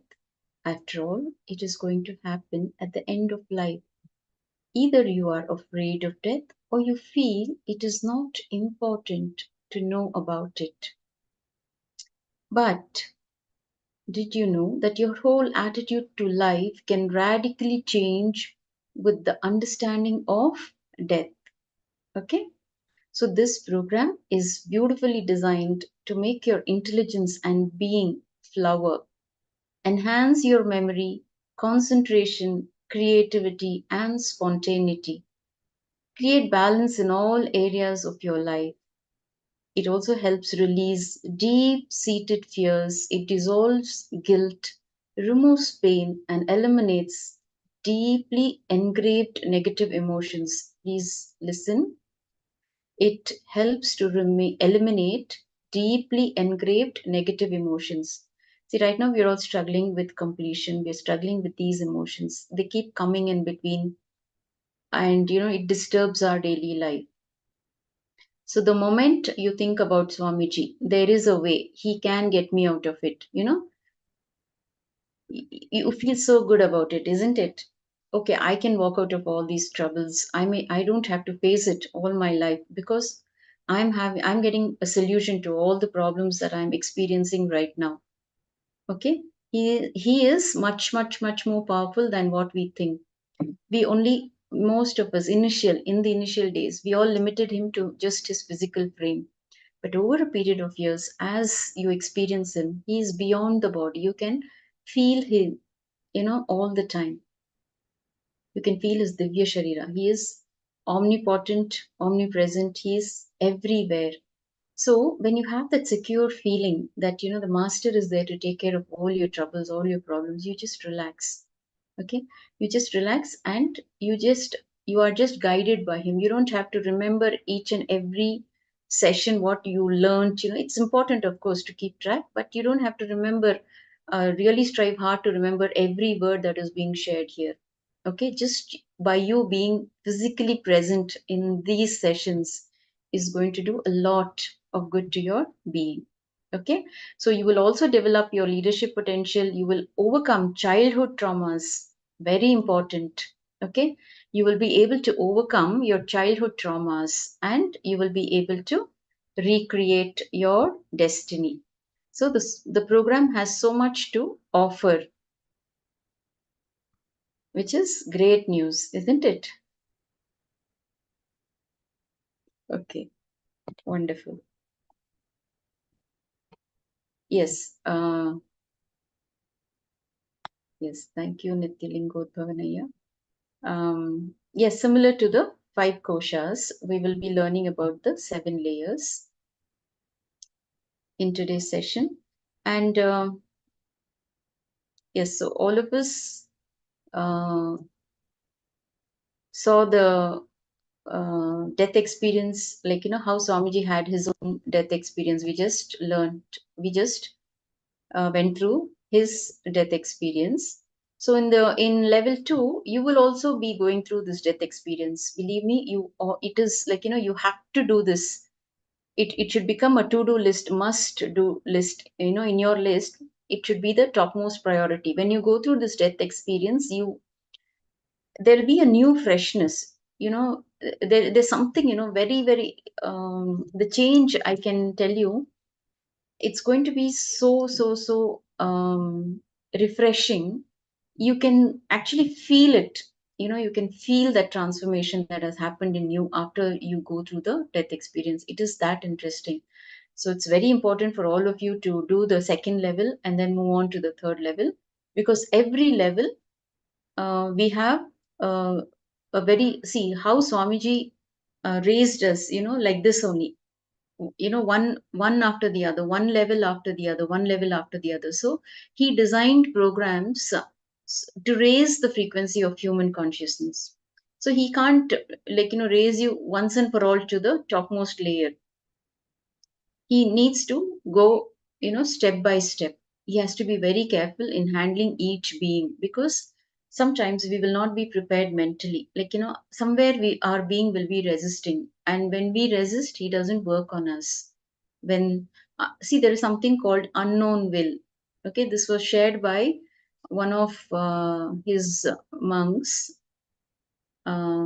which became, life transforming click for me. When for the first time she shared this, that was the time I got this click received from her. So she was sharing that there is something called unknown will sitting in each one of us, where unknowingly it will be resisting. Swamiji will be working on each being. Somewhere unknowingly we will be resisting. So our prayer to the master should be, let this let the known will, let this unknown will which is resisting you drop. Okay, and let the master work on this being. Okay, that should be our cognition. And then you will see him working on you continuously. So when you have resistance inside you, when you're resisting, when the master is intensely working on you, and when you resist, he will not, push you. He will not, make it happen forcibly. The energy will just relax, and it will wait for you to be prepared. It will wait for you. So whenever you're prepared, again, he will work on you. So he will be consistently working on you with compassion and, immense patience. All we need to do is drop the resistance and become more receptive to receive his energy and allow the master to work on each one of us. Okay. So now in this segment, we will be looking at life, death, and in between states, what exactly happens during death. Okay. So passing through the 7 layers, how this being passes through 7 layers when it is leaving the body. Now there is a beautiful website on near-death experiences. Most of you must be aware of this NDE, near-death experiences. There is a book on NDE also. I don't remember the author, but I remember reading a few pages from the book where the author is talking about the real life stories of people who had this experience about, when they had this near death experiences. They have shared it in that book beautifully. Each person has shared his experience, what happens after death. So they got the glimpse, and then they came back into their bodies. Now, an American doctor did this research. He started meeting people who had near death experiences. So, near death means those who are clinically declared dead and who come back to life after 3 to 4 hours. There are many such cases, and in our Indian villages, there will always be 4 to 5 such cases. Now, Swamiji sharing here, the other day, a doctor was telling me there are so many cases of those who are medically declared dead and who come back to life after 4 to 5 hours.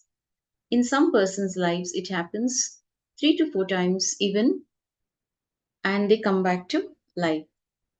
This doctor somehow got interested in this subject, and he started going all over the world meeting these type of people. So he met around 10,000 people from all over the world and collected all their memories and their experiences of how they had their death, how they had experienced death. So after analyzing all their experiences, he reached a conclusion. He made a statement, a beautiful statement, that people on planet Earth, only when they live, they are Christians or Muslims or Hindus or Jews or Buddhists. Understand? Only on planet Earth, you are, you identify yourself that you belong to a certain religion. So when they die, all of them die in the way that is prescribed by Hinduism. We may be a Hindu, Muslim, Jew, or Christian, but when we die, we are a Vedanti. That is a person who seeks the truth. See, all of us are not going to be here permanently. That is, we will come back with different bodies if we want to. Our purpose of life is enlightenment. So let us not have that fear anymore, fear of death anymore, because the consciousness is eternal. It has always existed and it will always exist. So in the Kathopanishad,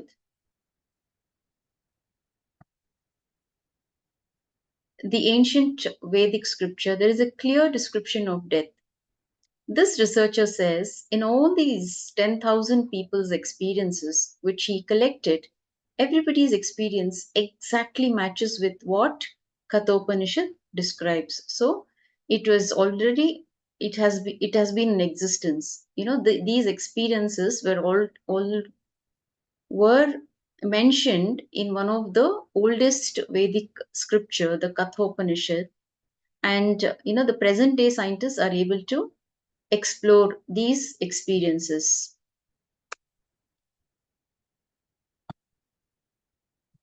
So now let us see how exactly death happens.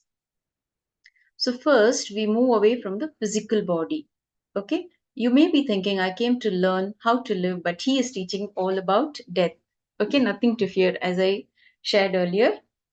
Understand, unless we understand the mysteries of death, we will not have a clear idea about life. Our concept about death totally changes our concept about life. Our philosophy about life changes when our philosophy about death changes. So in the East, nobody cares for time. Things will happen at their own pace, taking their own sweet time. Why? Because all the Eastern religions believe that humans have many births. They have eternity in their hands. If not today, tomorrow, that's all. If it is not coming today, tomorrow. Otherwise, next birth. So relax. Now understand, all the Western religions talk only about one birth.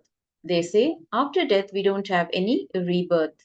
That is why Western people are so time conscious. Whatever has to be enjoyed in these 70 to 80 years. Nothing else can be done. We have to finish it. That is why their lifestyle, everything is organized around time consciousness. The idea of death changes the whole idea of life. So never think that learning about death is a waste of time. It is the basic lesson everyone has to learn. First, a person moves from the physical layer, that is the body which we are having, to the pranic layer. Please give your listening. Okay, come back to the space of listening. We are dealing with a very important topic and the most important part. Okay, we are looking at the most important part of life and death here to understand how exactly death happens. So first, a person moves from the physical layer, that is the body we are having, to the pranic layer, which involves inhaling and exhaling. That is the energy or the air movement, the prana movement inside our system. Now, prana refers to the life force that is brought in by the air into our system. So, when we breathe, okay, we learned this in our previous session, isn't it? So, what is prana? It refers to the life force that is brought in by the air into our system when we breathe. So, air is the carrier of this prana. It is the life sustaining energy needed for us. So, air is again just a medium to bring prana in. And prana is what is needed to sustain life, isn't it? This was a new understanding that we had. We don't just breathe in air, we breathe in prana along with the air. So, when we move from the first layer to the second layer, all our desires, our unfulfilled desires, all the ways in which we wanted to live but did not live, all those things usually come up.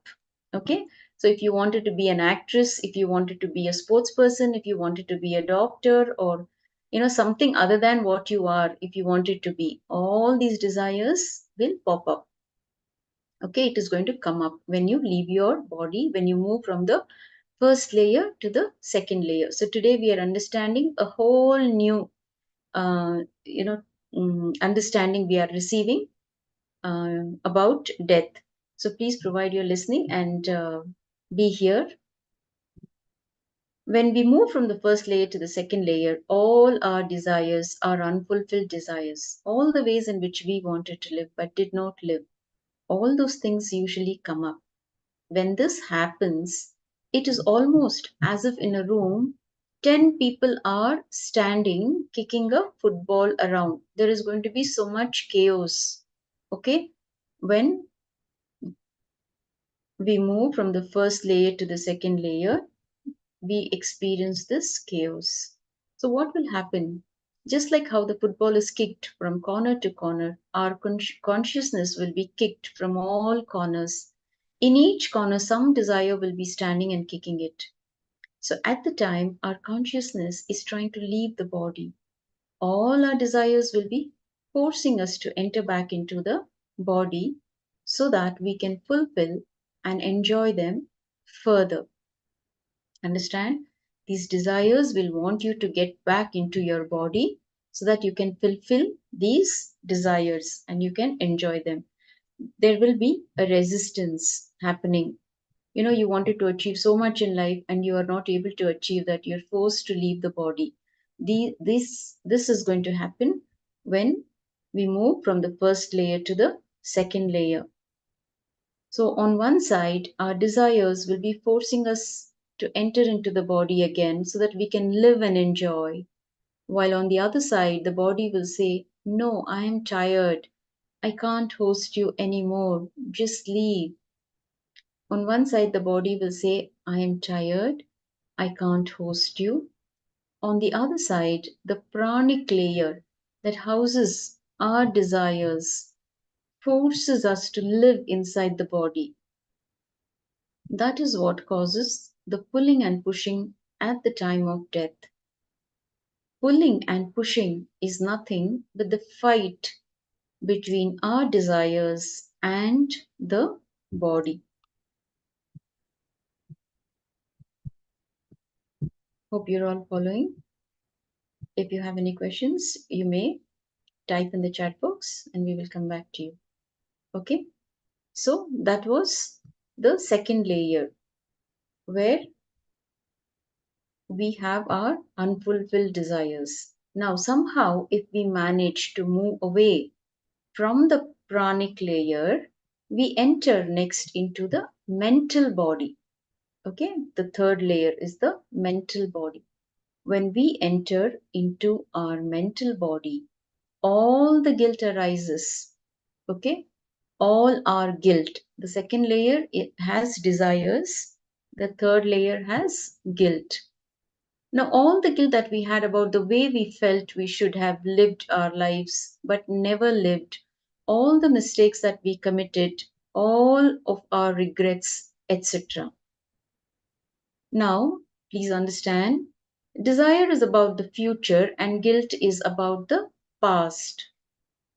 Okay? Desire is about the future and guilt is about the past. But actually, both are one and the same. The same thing when it is about the past, it is guilt, and when it is about the future, it is desire. The way in which we want to live is desire, and the way in which we wanted to live but did not is guilt.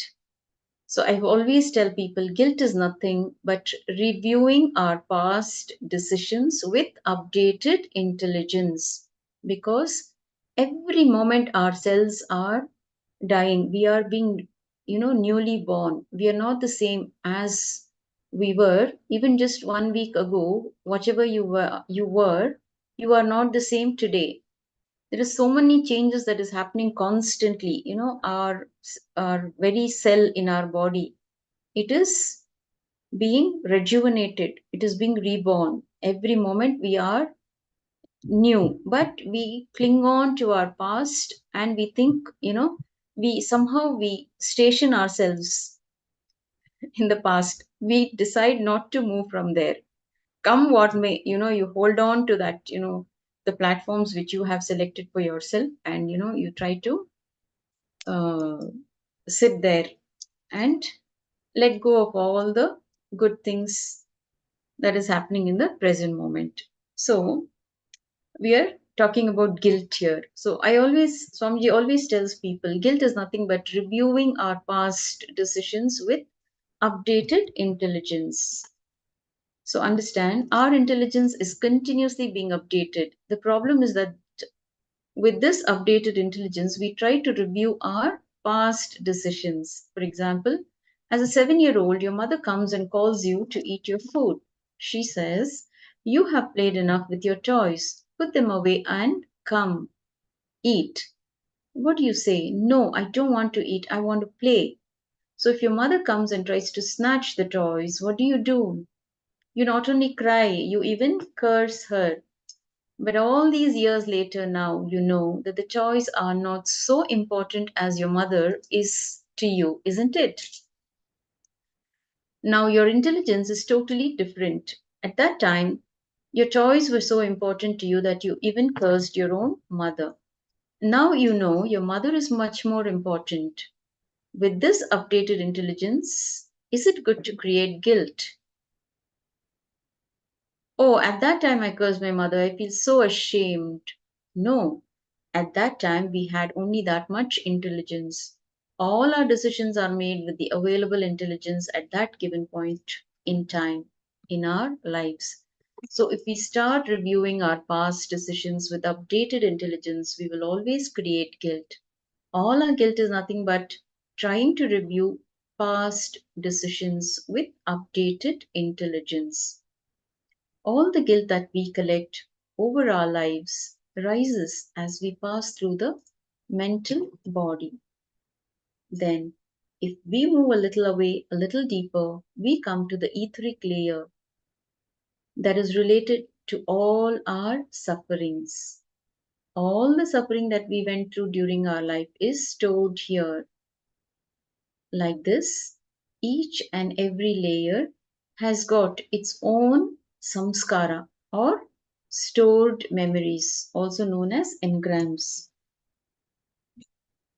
Now, actually, traveling through these layers is what we think of as hell. There is no other separate place called hell. Hell and heaven are not geographical locations, they are psychological spaces. Please understand. Hell and heaven are not geographical locations, they are psychological spaces. And one more thing, when we enter into the dream layer and start dreaming, we have seen that this whole world in which you live in now becomes black and white because we are in the dream world. We forget this whole world and the dream world becomes multicolor. If we come out of the dream, this whole world is again seen in 4 dimensions like 4D. Now, when we are in this physical layer, this whole world is seen as 4D. We experience this world as 4D in multicolor. When we are in the dream world, we experience that world as 4D. So when we are here, the dream world becomes black and white and this world becomes 4D. And when we are there, the dream becomes 4D and this world becomes black and white. In the same way, when we move away from the physical layer to the pranic layer at the time of death, this whole world will become black and white. All your achievements, your pride, your efforts, everything will appear in black and white. You will wonder, why did I do all this work? Why did I think of all this as a base for my life? So let me explain why this happens. When we are alive, we invest in our personality. We build up our personality based upon a few pillars. There are a few pillars of foundations or foundations on which we build our personality. Those pillars are money, name and fame, relationships, pride that we have a big community or support circle, etc. Okay, so these are the pillars or foundations on which we build our personality. If somebody asks you, who are you? What will you say? I'm an engineer, I'm a doctor, I'm a lawyer, or will you say, I'm the owner of 4 houses? Or I am such and such a person's husband or wife, or I am her husband, or somebody's son or daughter, or somebody's wife. What are you going to say? Our personality is built on these few foundations. So when we move from the physical body, all these foundations will be completely shaken. We can't sign our name on our checks anymore, isn't it? So, what happens during death? You cannot hold on to all your possessions. You cannot hold on to your identities. You cannot hold on to your positions. You may have earned many positions in your career, isn't it? Will you be able to take all that with you? So we can't sign our name on our checks anymore. Let us understand this very deeply, because this is the mistake all of us are doing. We don't understand the very purpose of our life, and we're running behind all the unwanted things. We want to be at par. We want to be at par with everybody else, and we strive and we struggle. And in that striving and struggling to attain whatever we are running behind, we make our lives miserable. But during death, what is happening when you're moving from one body to the other, one layer to the other layer? What happens? Our signature is not accepted. Our bank balance is no more related to us. We cannot handle our bank account. Our car will not be useful to us. At the most, only the ambulance will be useful to us to take us to the hospital. Our house will be filled with our relatives, and they will be weeping to see us dead. Isn't it? But neither our house nor our relatives will be useful to us, because we can't even relate with our relatives. We will not be able to talk to any of them. Even if one wants to try and talk, people will run away, isn't it? Once you leave the body, you will not be addressed with your name. You will only be addressed as the dead body, isn't it? The body. The body is trying to get up and trying to talk. Okay, it is going to be shocking and scary for people around, even if the body moves after it leaves. After the death happens, if your body moves, what will happen? People will run away.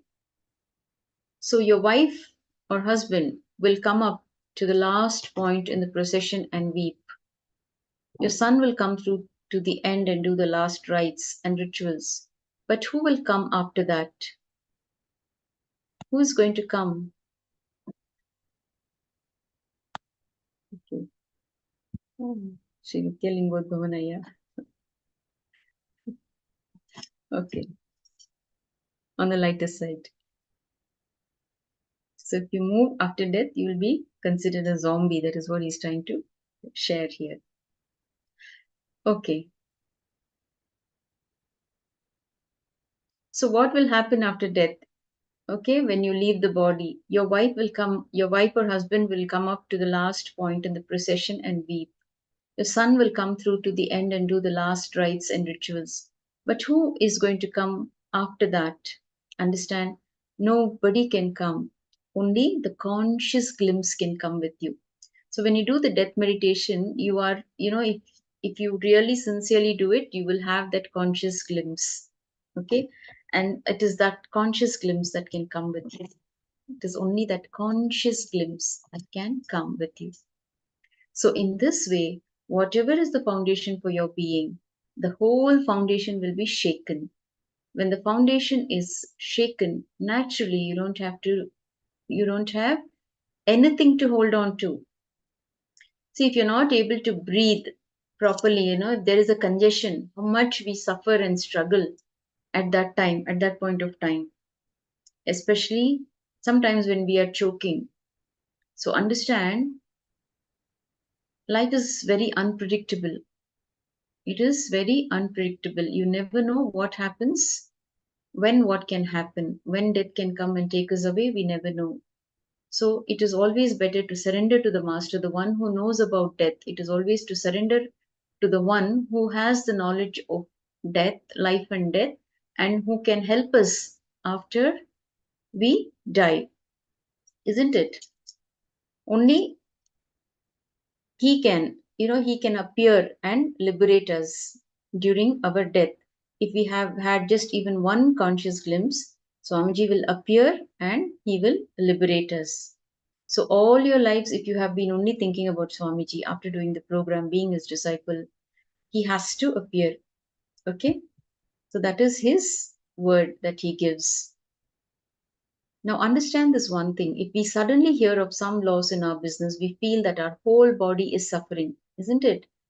When we face a loss in the business, what happens?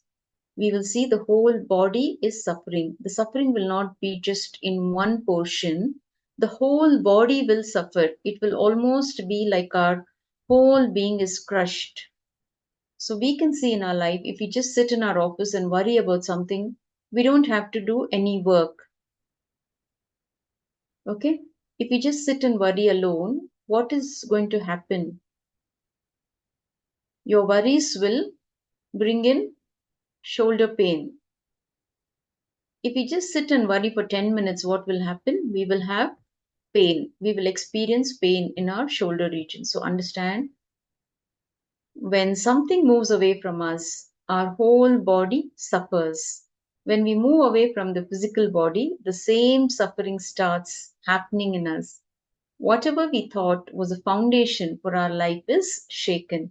As of now, this whole world will appear in 4D. So, all this talk about spirituality, meditation, growing the inner being, consciousness, etc., will appear as black and white. That is why when I call people for meditation, they tell me, I don't have time to meditate. Let me finish all my work and then come. I have a few more years. So never say, I don't have time to meditate. It is time we woke up, all of us, the whole humanity woke up to this harsh truth that everything is so unpredictable. You never know when what can happen. How death happens. If you see some videos, you'll understand. Suddenly one person is happy, jolly, dancing, singing, and everything, and the next moment he drops dead, isn't it? Some of us must have come across these kind of incidents in our lives. So never say, I don't have time to meditate. Be very clear to yourself and say, I don't feel that it is that important in my life right now. If we are ready to say, I don't think meditation is so important in my life, then we are honest. But if we say, I don't have time, then we are just fooling ourselves. Everyone has got the same 24 hours on hand to do what they feel they should. It is not that the few who are meditating are jobless. It is just a question of priority of what we want in our life. If spirituality and meditation appear as black and white to us now, we will not divert our energy in that area. That's all. But what happens is that when we move away from the physical body at the time of death, whatever we thought of as 4D when we were living will totally disappear. Everything will be totally shaken and appear as black and white. So at that time, they will not have any basis at all. Yes, Ma Guru Prasadini is sharing. We have to be honest with ourselves. Yes, Ma. I agree. Now, in them, we will not be able to find any space where we can rest. That is the reason why death is always a suffering. But at that moment, if we can have a conscious glimpse or glimpse of consciousness from our past, then we can consciously enter into death.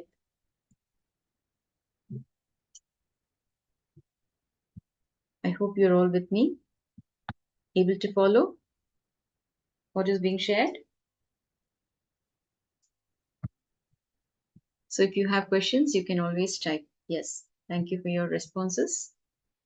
Let us continue. So let me explain further. If we understand this concept completely, we will not develop attachment to whatever we think of as 4D. Please understand. We may enjoy them, but our personality will not be built on them. We will become intelligent, and when we are living, we will create at least one part of the foundation or one pillar in the other dimension, that is spirituality.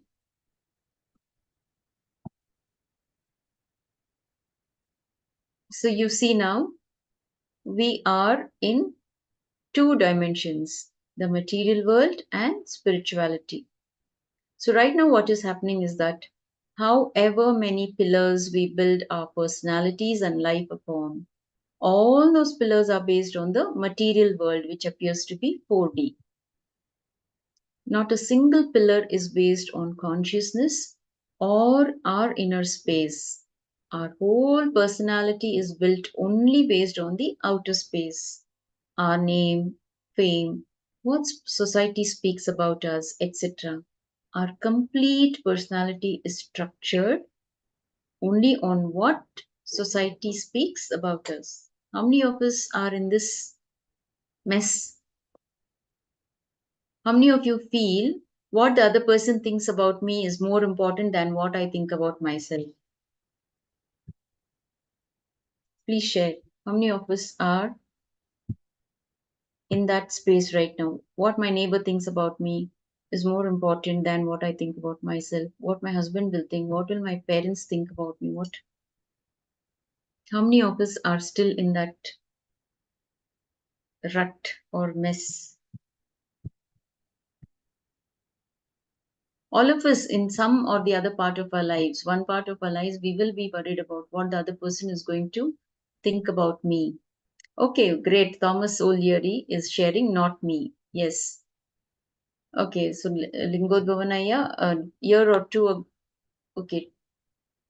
So 1 or 2 years ago, he was like that. Now he's no more.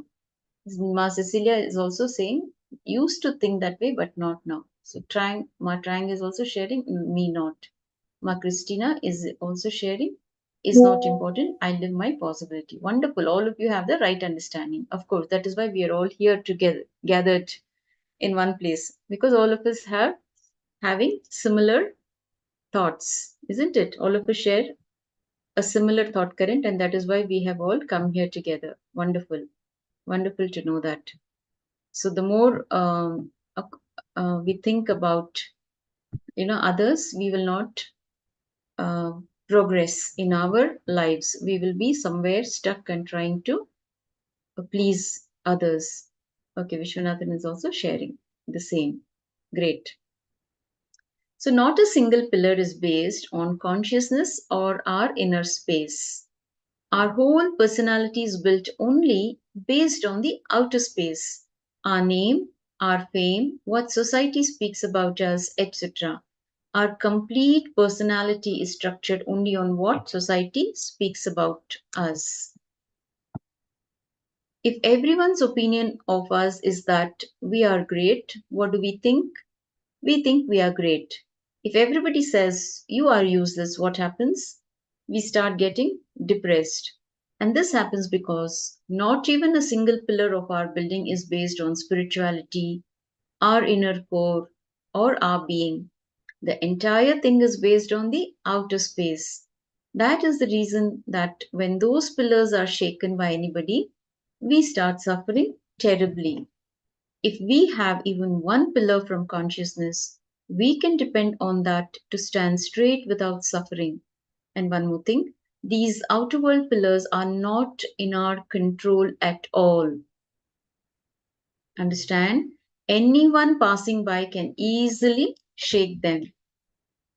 Even if a small child comes up to us and says that we are a fool, we will get a little shaken, isn't it? The child might have even said it is only to try a few new words that he is learning, but you get shaken. So understand that these outer world pillars are that weak. So Thomasaya is agreeing. The Bhagavad Gita says, what comes and stands in our mind at the time of leaving the body will alone decide about our next birth or enlightenment. Okay, so if we have been thinking only about Coke or Pepsi or burgers and clothes, you think we will be able to remember the divine when we are leaving our body? No, So whatever has been in remembrance throughout your lives, if you have strived for enlightenment throughout your life, only that will come when you leave the body. So if we have at least one pillar on consciousness, naturally we will not have suffering when we leave the body. All the other pillars will become black and white. But even if the other pillars become black and white, this one pillar will be in multicolor, 4D. This one pillar, the consciousness, the pillar of consciousness will be there to take us through the process. That's the best part. As of now, we have no pillar to take us through. That is the problem. As of now, our whole personality is based on the outer space. All our pillars are made up of what we think is 4D now, and there is no inner space for us either. That is why, like a football, people can kick us from corner to corner in the outer space. Anybody can just throw one word towards us to make us depressed. If somebody says we are mad, we shout at them and prove that we are mad. A single word is enough to make us mad. Nothing much is necessary. We are almost like the street dogs. If we just throw one stone at it, it becomes mad. So if anybody throws one word at us, it is enough to make us mad or depressed. And this happens only because we don't have the strength in our inner space. Please understand, if we build at least one pillar based on our inner space, this pillar will shine in 4D at the time of death and help us leave the body beautifully. So Swami Vivekananda beautifully says, even if we have one single thoughtless awareness experience in our life, that is a single conscious experience in our life, that is enough. At the time of leaving the body, it will come up and we will leave our body peacefully. We will have just awareness without thoughts. The idea I exists in all of us when we are awake. In deep sleep, is it there? The answer is no. So, in the same way, almost every one of us has thoughts when we are awake, isn't it? Even now, as we're sitting and understanding these truths, we are having some kind of thoughts running in the background. Okay? Unconsciously, it happens. So, in deep sleep, do we have thoughts? No, there are two states of mind and two states of being. These two crisscross each other and create four states of being in which we exist and live our lives. So here we have a beautiful diagram here with the various states of consciousness, which is self-explanatory. Now the first state is to be with the I. Okay, the I consciousness, that is the Jagrat or wakeful state, which is the thinking. We are thinking in this state. We have thoughts in the Jagrat state. Now, with I consciousness, the first state is the Jagrat. Okay, and this is with thoughts, with I consciousness and with thoughts. Again, with I consciousness and without thoughts, we experience the blissful state, a state full of awareness called the Turiya. And the next is without the I consciousness, the Swapna or dream state, where we don't have the I consciousness. And finally, the Sushupti. Without the I consciousness, you experience a deep sleep, the Sushupti or unconscious state.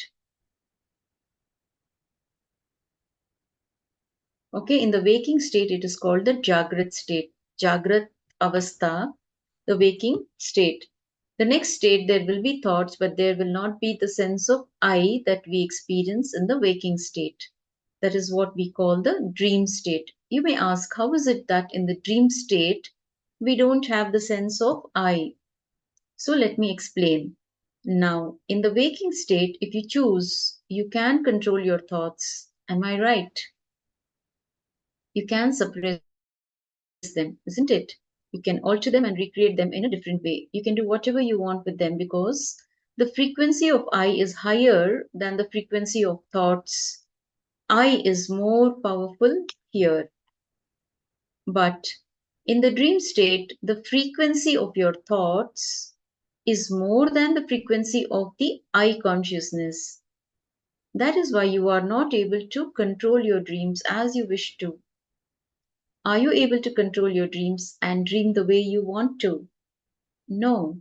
Whatever, wherever the dreams take you, you have to go, that's all. In the dream state, the frequency of thoughts is greater. That is why they just flow. You can't do anything about it. If at all we have the opportunity to dream what we want to, we know what type of dreams we will be having. So understand, the dream state is when you don't have I, but you do have thoughts. Is it clear? You're able to grasp it?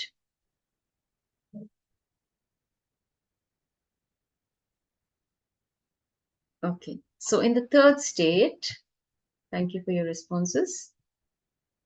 Now in the third state, neither you have the I nor you have the thoughts. Okay, in the third state, neither you have the I consciousness nor do you have thoughts. This is the deep sleep state or sound sleep state. Now, there is a fourth state that we never experience. It is experienced only by the enlightened beings. Now, in that state, one will have the I consciousness but not have any thoughts.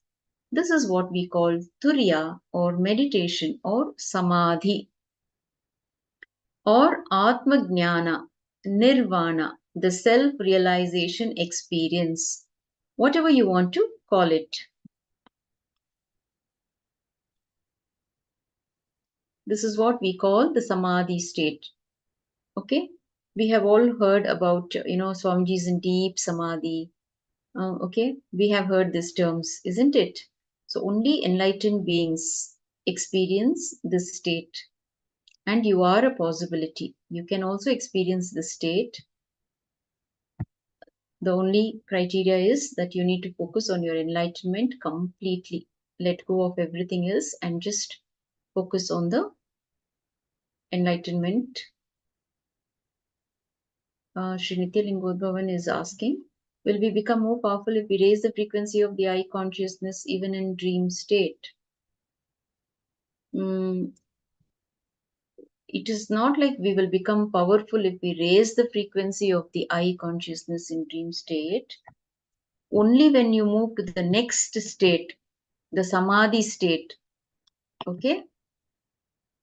You have to move to the samadhi state where you don't have the I consciousness. You have the I consciousness, but you have no thoughts, okay?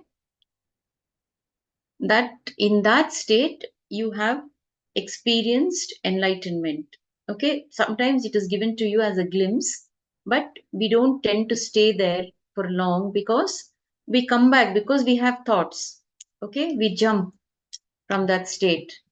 So it is just the master who can give you the glimpse of these states. And to retain that state, you have to become enlightened. Okay? And then only when enlightenment is your only priority in your life, you can experience this state in your lifetime. So this is the state where you have the I consciousness but no thoughts. This is what I mean when I say thoughtless awareness or consciousness. Even one glimpse of this state is enough. Even one experience of this state is enough. When you leave your body, you will have your rest there. Understand? As of now, this turiya state or samadhi state or consciousness, all these things will look like black and white to us. We will not give that much importance to all these things. We will think this is for philosophers or for old people who are ready to die, isn't it?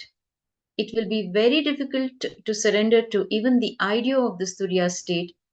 It will become very difficult to work for this consciousness because it appears only as black and white to us. It is either of little value or of no value to us. So you must be thinking, who knows what the truth is? There can be some doubts arising at this point of time. He could be sharing all this because he may have some vested interest. So it is easy to doubt the master. But Swamiji always tells people that it is not so easy to understand all these things. It is not so easy to surrender to these ideas as of now. So the moment you hear the words consciousness or surrender or samadhi or meditation, immediately what do you think? All this is very difficult for me. And not only that, we will always have the fear. You may now tell me to surrender, but tomorrow you may take away my property, or you may take away my husband, or you may take away my wife away from me. Isn't it? Humans have this tendency. When the master wants to give you the best, you will only end up doubting him and clinging on to your dear, whatever you feel is dear to you. Okay? So there will be so many doubts that would arise. Like, the master may take away our kids, or he may take away ourselves, or I myself can get inspired and come behind you. There are so many troubles, so many problematic possibilities that you see when you hear all this. So it is very difficult to trust somebody. It is very difficult to enter into this fourth state or even come close to it. It seems difficult only because all these things appear in two colors now, that is black and white. But when you leave the body, then it will appear as four colors, and whatever you thought of as four colors now will become completely two colors, black and white. So now let us see how the second death happened. Okay, so you learnt about how the first death happened when in Swamiji's presence, when he was not enlightened. So he saw how much the being suffered when it moved from one layer to the other and one layer to the other, how much pain that being went through. Now let us see how the second death happened so peacefully, because this time Swamiji was enlightened and it happened in the presence of an enlightened master. Again, the statement which I'm going to make now is a little difficult to understand because I have no other way. The truth has to be explained as it is. The truth has to be expressed. Only then you will be able to enter into the formula. This is the way the formula happened to the person who died peacefully in the second death that I saw in the ICU. When the second death was happening, the moment the person left the first layer, because an enlightened being was there, because of my presence, somehow he was able to catch a glimpse of that consciousness. He was able to catch my presence. During the first death that I witnessed, I was not enlightened. I was only doing my tapas. That is, my spiritual practices. I was wandering all over India and doing tapas. But during the second death, I was enlightened. Somehow, because of that, he was able to catch a glimpse of consciousness. The moment he left the first layer, he was able to feel me or experience me.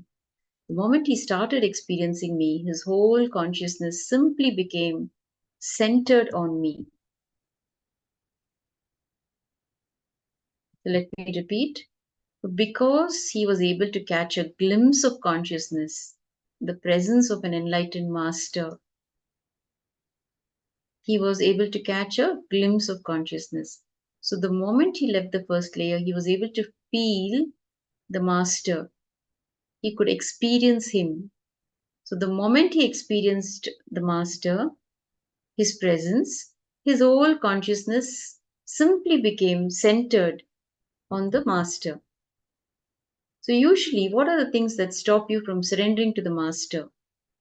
The list is the same for everyone: your bank balance, your house, your car, your relationships, your wife, your own security about your life, etc. Isn't it? You may think, if I surrender to Him, what will happen to my life?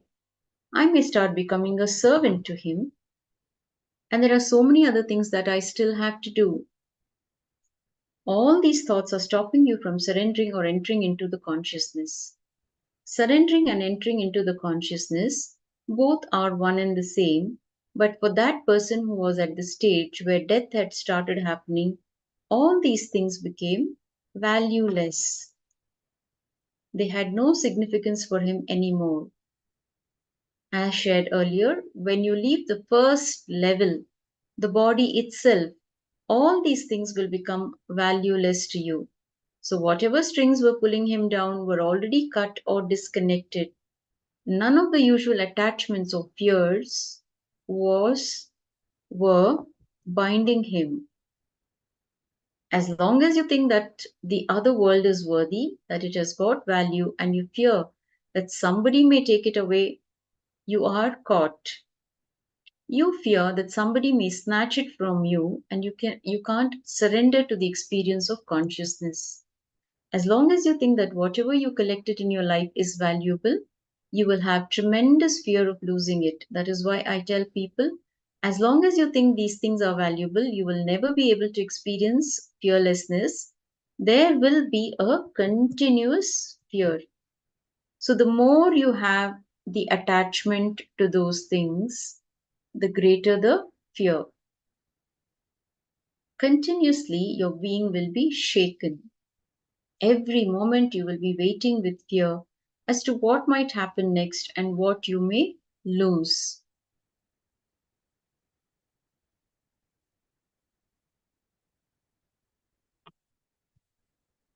Is it clear? Interesting, isn't it?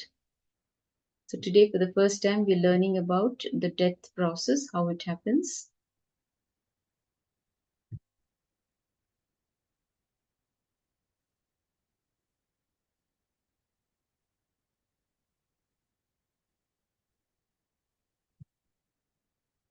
But for the dying man, at that moment, whatever can be taken away from him has already been taken away. Now there is nothing for him to lose. Trusting the Master is very easy at that moment. Somehow, fortunately for him, he had my presence there. He could simply see the whole thing. The moment the physical layer things were taken away from him, he understood that all other things are valueless and of no significance. And that very moment, his whole consciousness, without any doubt, without any difficulty, caught on to me. It became centered on me. So naturally, when he was centered on an enlightened being or a conscious being, he simply dissolved into enlightenment without any suffering. Whatever is stopping you now will not stop you at that time. Understand? At that time, you don't have to practice renunciation consciously. Everything will be simply taken away from you by force. That is the nature of death.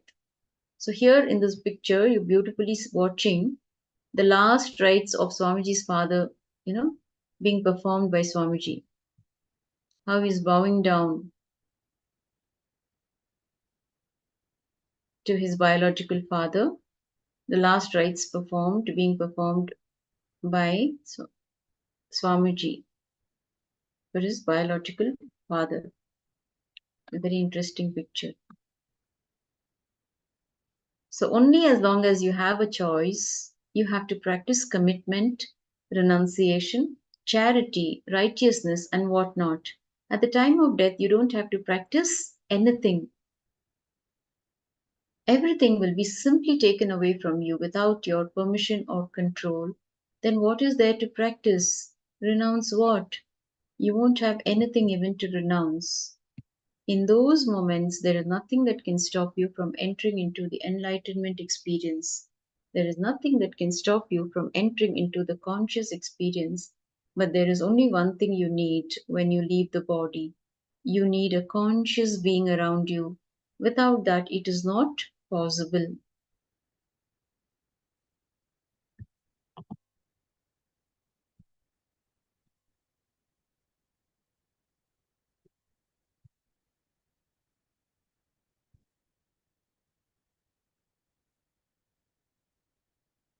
So, Ma, Lalita, you can have this death experience in the next level, Ma, Paramashivoham Level 2.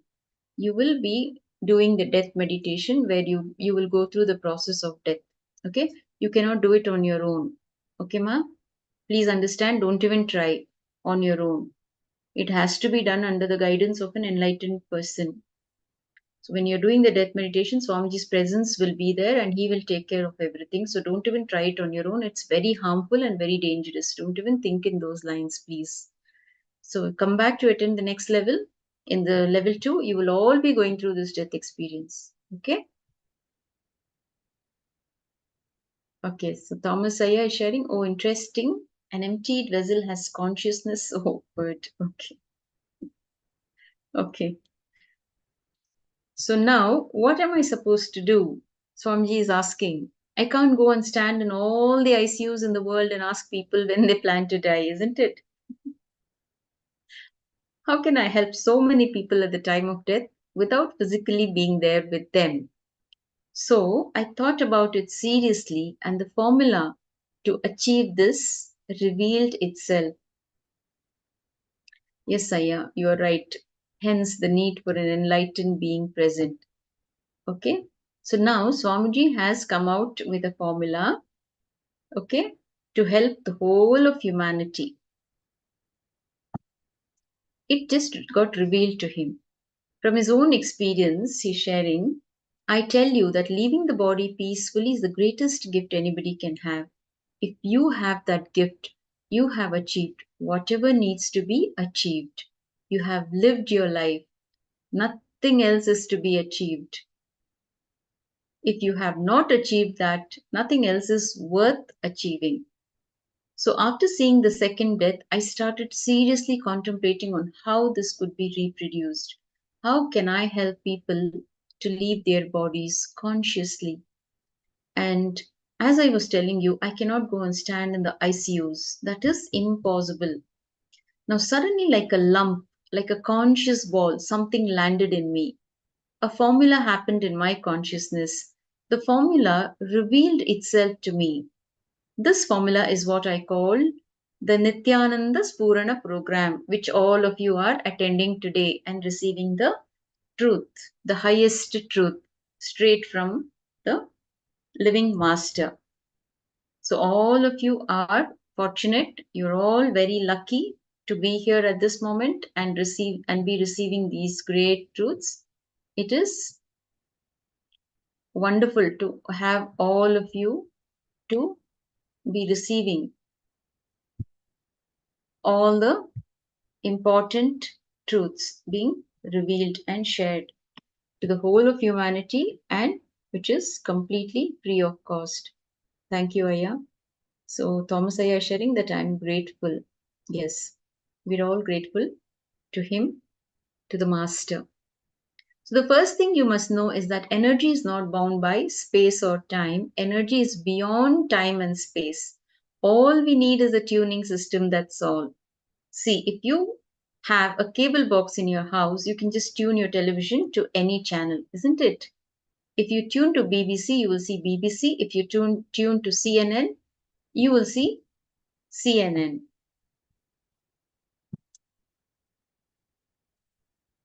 Whatever channel you tune to, you can see the program on that channel. In the same way, at the time of leaving the body, if you can tune yourself to consciousness, if you can tune yourself to thoughtless awareness, conscious experience, you will simply see that your life itself was a conscious experience. You will be able to beautifully and peacefully cross this ocean of samsara, worldly life of engraved memories that you lived in all along. or ocean of all these 7 layers. So in this program, we are going to work with this formula. Please understand, if you work seriously with the theory of gravity, you can always understand fully what Newton experienced. In the same way, work with this formula. You can simply experience what that person experienced. So, what has happened in my consciousness can happen in your consciousness also. All you need to do is work with this formula intensely. Just go with this formula as intensely as possible, and nothing else is required from your end. Another important question arises here. Forget about dying. What about living? So please be aware that as of now, all the 7 layers are not so clear as you think they are. It is like 7 coats that you are having. If you are wearing the 7 coats properly, you can remove them whenever you wish to and hang them on the wall. But as of now, you are not wearing these 7 coats properly. The first coat button is locked with the 7th coat. So please understand, there is so much of unawareness, so much of confusion, so much of, I can say, there is no clarity. The third coat button is locked with the first coat. The second coat button is locked with the fourth coat, and so on. So you see, if you can remove a coat whenever you want it, it can be called a coat. If you cannot remove it, then it is not a coat, it is a bondage. If you have had a single conscious experience, you will not be continuously tortured, pulled and pushed by your samskaras or engraved memories. If you look back at your whole life, you will be able to understand what I am saying. If you look back at your whole life with a little intelligence, you will be able to understand that you never really lived.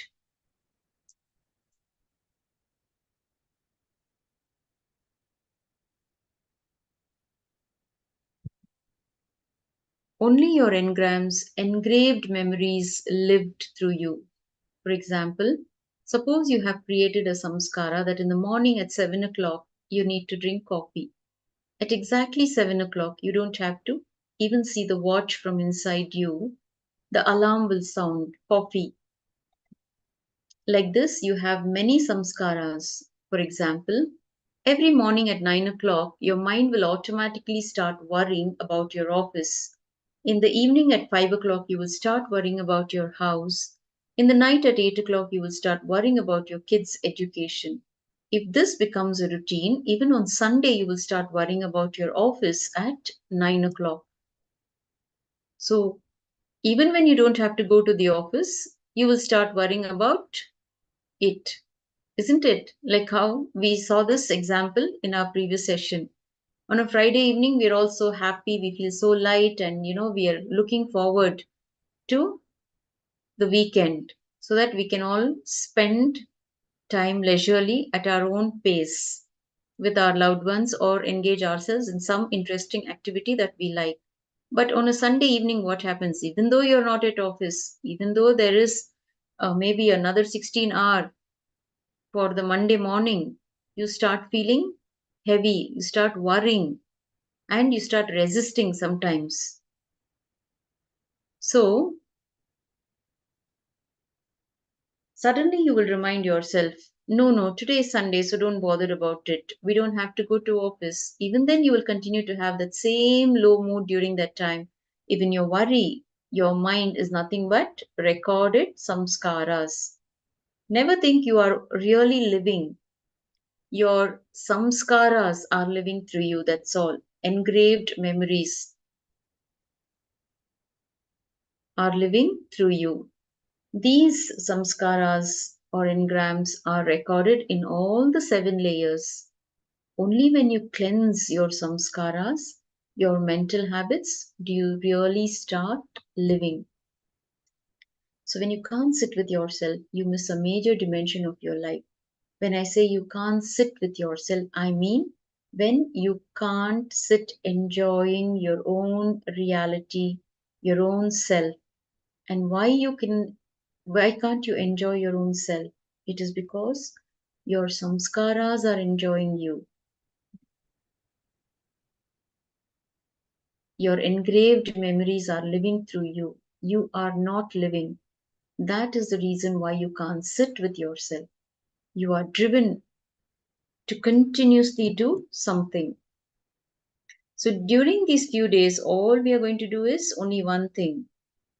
Work intensely and cleanse the samskaras and have the conscious experience, at least one glimpse of thoughtlessness, thoughtless awareness. Just one glimpse of thoughtless awareness is enough. So I request all of you to please put your complete effort into this. Let it be raging inside you like a fire, that you want that conscious experience at least once in a lifetime. You should have that. So when you're fully into it, you will make it happen. If it is just the last list in your priority list, the last item in your priority list, you may miss it. But if it is the first and foremost priority in your life, you will make it happen, because you have a living incarnation who has descended to give you these conscious glimpses. Make the most use of it. Remember that as of now, whatever you think of as 4D, your precious life, will lose its value at the time of death. Internalize this truth completely. Your whole being, the very root, will be shaken the moment you move from the physical layer at the time of death. It is almost like you are building your own resort there in the inner world. Is it the state of unclutching? Yes, in a way you can say. It is the state of samadhi, that glimpse that can only be given by the master. It is the state of unclutching also, you can call it, because unclutching state is a state of no thoughts. Okay? When you enter into the no thoughts zone, and when you are fully aware,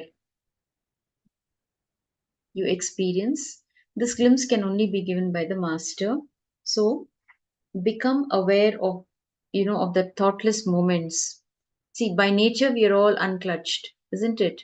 But we forget that we are unclutched and we get into the trap. We are constantly, like, uh, spinning a web around us. That is what all of us are doing. You will be able to catch this glimpse. Okay, if you are really sincere and intense, you will be able to catch this glimpse. Master will give you the experience. Understand?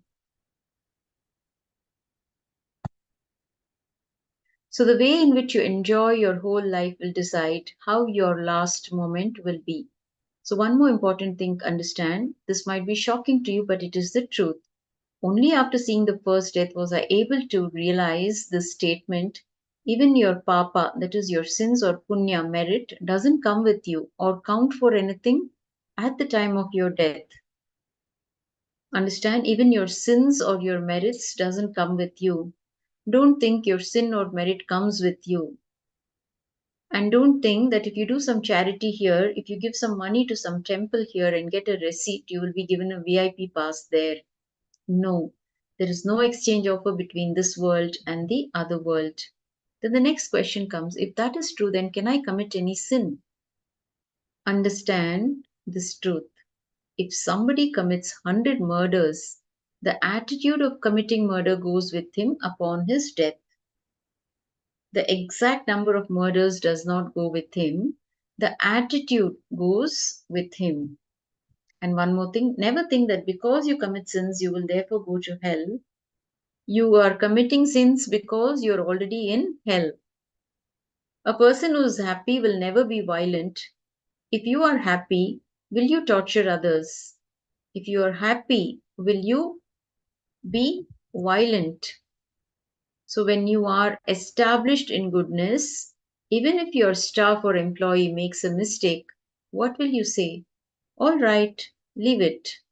So understand this important point. Hell is not where you will go to, it is where you already are. If you understand this, you will take back your question about committing sins.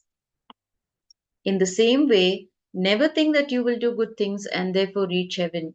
You do good things because you are in heaven. The mental setup that you have when doing an activity is what makes up your experience of hell or heaven. While doing something wrong, whatever mental setup you have that created your attitude and choice, that suffering itself is the only hell. While doing a noble thing, whatever mental setup you have that initiated such an action, that setup and feeling is heaven. So don't think your sins or merits come with you. Only one thing comes with you, the conscious experience that you had in your lifetime.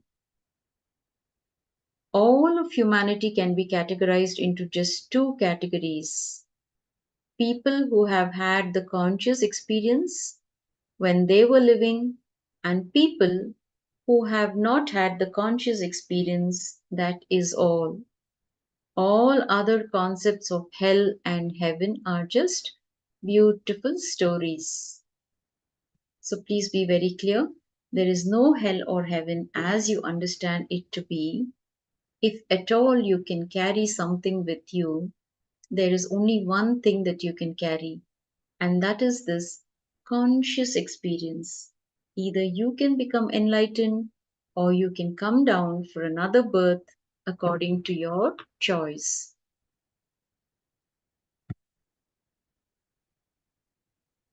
Okay, so you're all able to catch it? Okay, there is a sharing here. Let me read out. Srinitya Lingodbhavan is asking, I don't know what my experience is. There is several times when I was practicing unclutching by listening Mahavakya, I became sleepy, but my consciousness is still there. And then I have a sudden feeling of so light and feeling like energy suddenly comes to my head, but it just lasts for a few seconds. Yes, you are having the unclutching experience, the energy that you suddenly felt, landing on your head. It is all divine experiences, meditative experiences that you're having very good experiences. Continue the unclutching meditation and you will have deeper experiences. Okay, wonderful experience. The presence of the master, you will have the experience of the presence of the master. Meditation is awesome. Yes, Thomasaya, it is awesome. Most welcome. Okay, so please be very clear. There is no hell or heaven as you understand it to be. If at all you can carry something with you, there is only one thing that you can carry, and that is this conscious experience. Either you can become enlightened or you can come down for another birth according to your choice.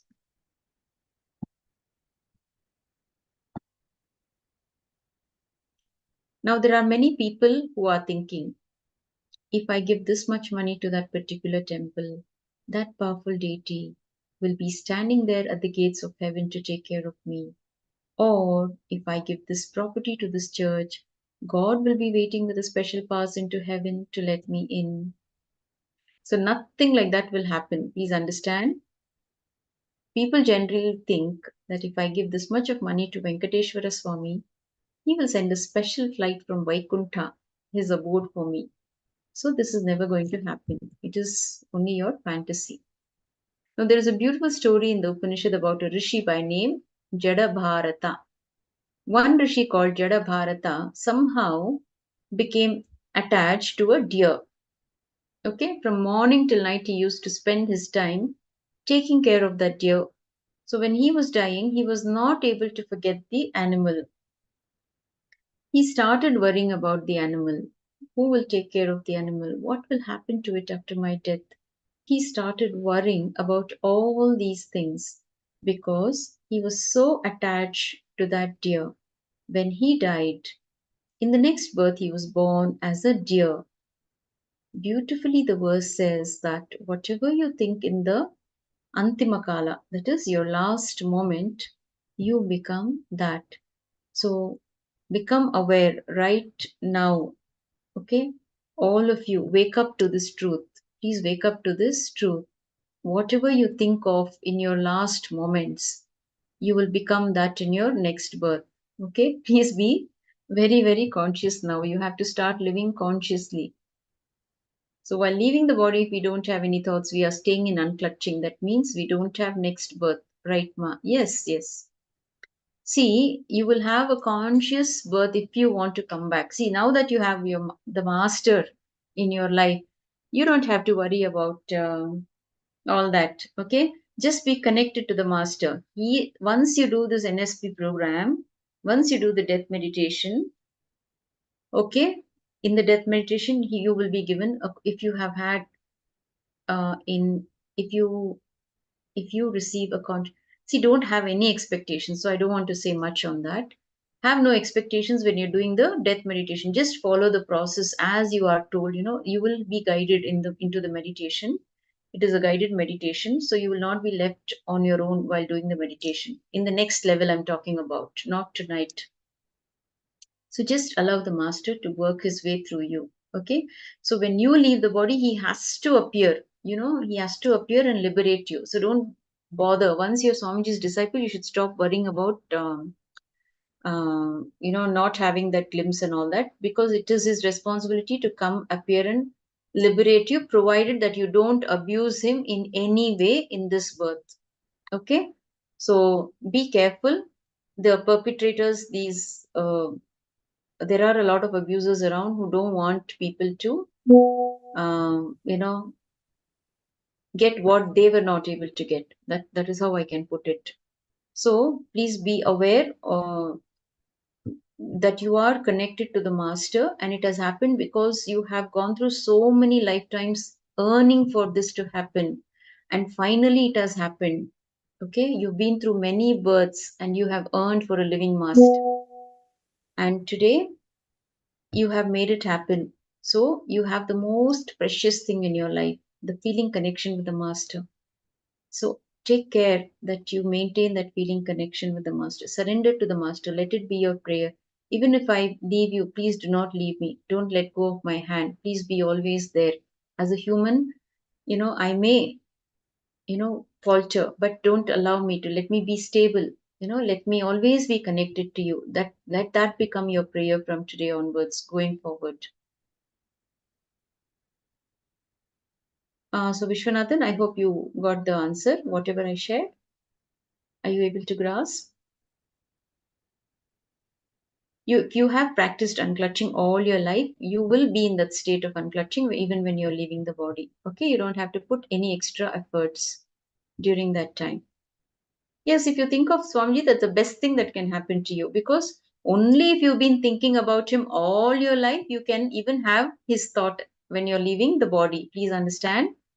If you've been thinking about all other things except Swamiji, you will not be able to think about Swamiji when you leave the body. But when you are connected to Swamiji all the time, you don't even have to put effort, because he's there inside you all the time. He's residing inside you.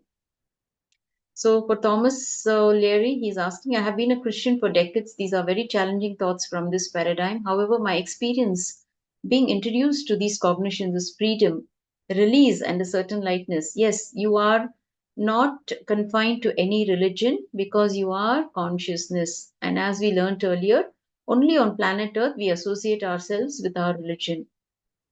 But when we are leaving the body, nothing matters. Neither your religion, your passbook, your bank balance, nothing matters. Only the feeling connection with the master will matter. So work on having that feeling connection getting strengthened. Make it stronger by your devotion, by your deep devotion to the master. That's it.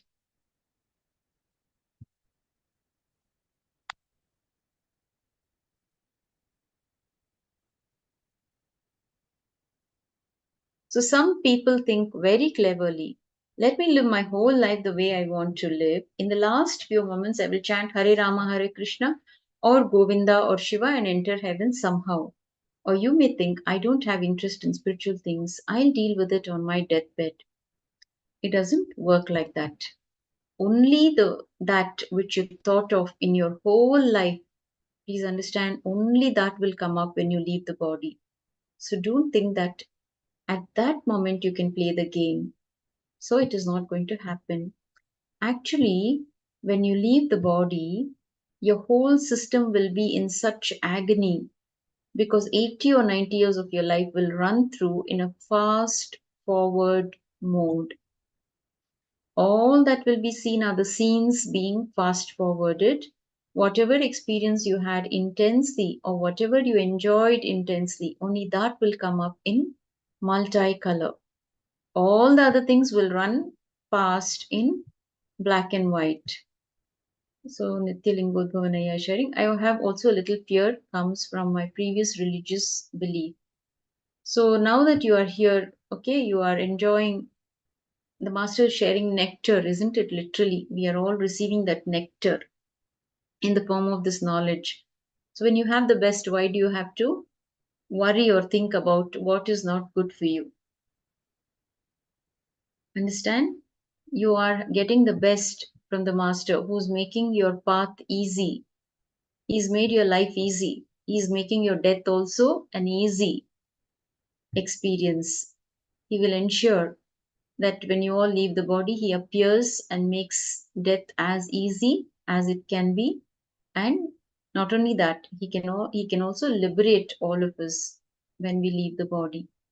So we can just relax. See, because we fear because it is an unknown zone, isn't it? Because it is unknown, it is not known. That field is not explored by anybody except these incarnations and masters. It is not explored by the common man.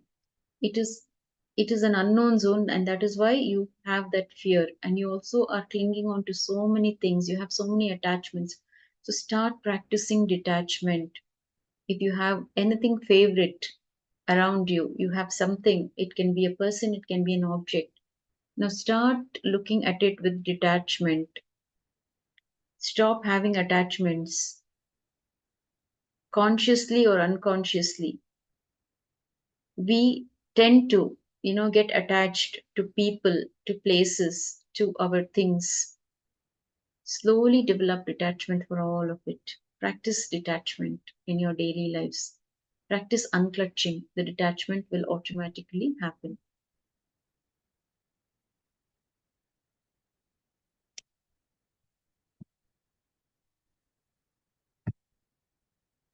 Yes, I should do completion towards this. Yes.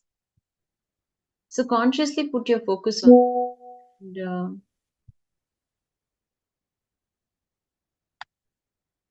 he will make it happen for you. See, practicing completion is the best thing that can happen to all of us. Okay, perpetual living in that perpetual completion is a gift from the divine. Now that we have learned the science to live in that complete space, in that space of completion, don't you think we should just grab it and start practicing it? So, why to live with hatred, with vengeance, with anger? Just decide to drop. It is not going to help me in any way. All that I have carried all my life is not going to come with me. It is not going to help me in any way. And it is going to make death miserable for me if I cling on to all that, those emotions. So let me hold on to what is going to come along with me. What can come along?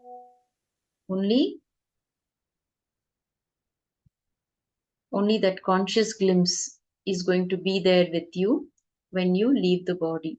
So it's high time all of us came to this understanding. Okay, let us let go of all the suffering, the misery, all the negative emotions that we are clinging on to. It is of no use to us. We are only wasting our lives by holding on.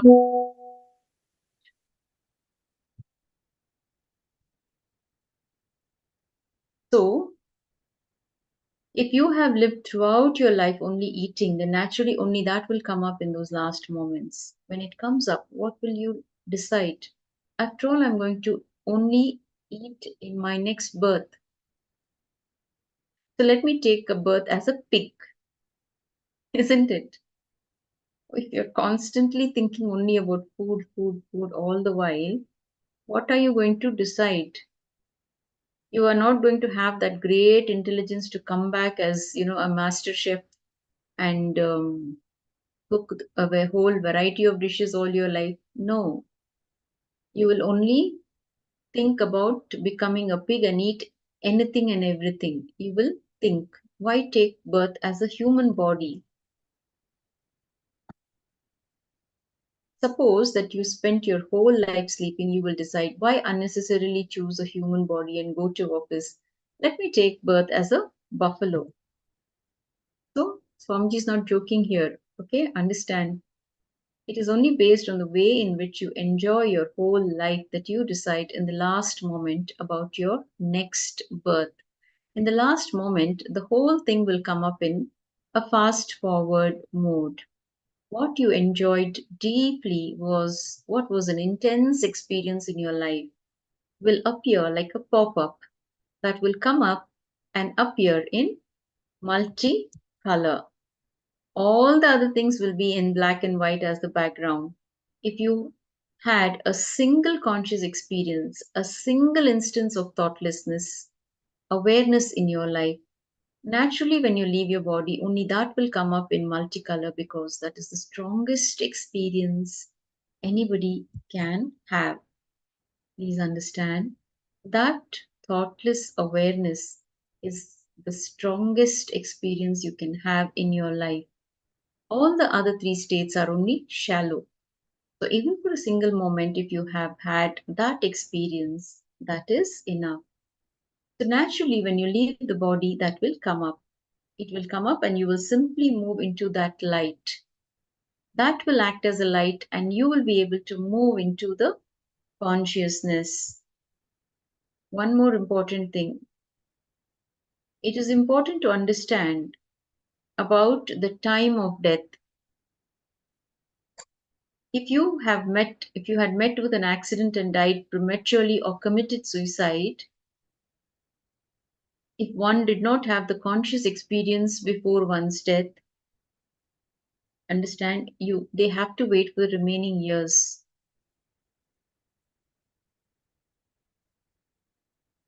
Okay, suppose say you are here on planet Earth to live 70 years, but at the age of 40 or 42, the person meets with an accident, he passes away. Okay? Or the person commits suicide, then what happens? That person cannot have a conscious glimpse. Okay, if you did not have the conscious experience before your death, you have to wait for the remaining years you might have lived before you can enter a new birth. Understand? So before you can enter into a new body, you can come back with a new body, you have to live those many years without the body. So people who die in accidents and who commit suicide have to go through. It is very unfortunate, but they don't get liberated immediately. The soul just hangs around. Okay, Swamiji will be able to throw light on this much better. So, for example, when you took this body, if you decided to live in this body for 90 years and then committed suicide at the age of 60, then for the next 30 years, you have to struggle waiting for the next body. If it is a natural death, then there is no problem. So, of course, disease is a natural death, but death due to murder or suicide will have to wait with a lot of suffering to get into the next body. So, people who are contemplating suicide, such people should become more aware of this truth. It is even more hell to live without a body because the desires will be there, as I have heard. The desires will be there, but there will be no body to enjoy those desires. So, people contemplating suicide, please become aware. That it is you are entering into literally you will experience more hell if you plan to commit suicide, it is going to be even more hell. So Nithyananda is saying suicide is a cosmic crime. Swamiji once said, yes, you're right. It is a cosmic crime. So never contemplate suicide. Why do we normally contemplate suicide? Because we think of this life as torture, as suffering.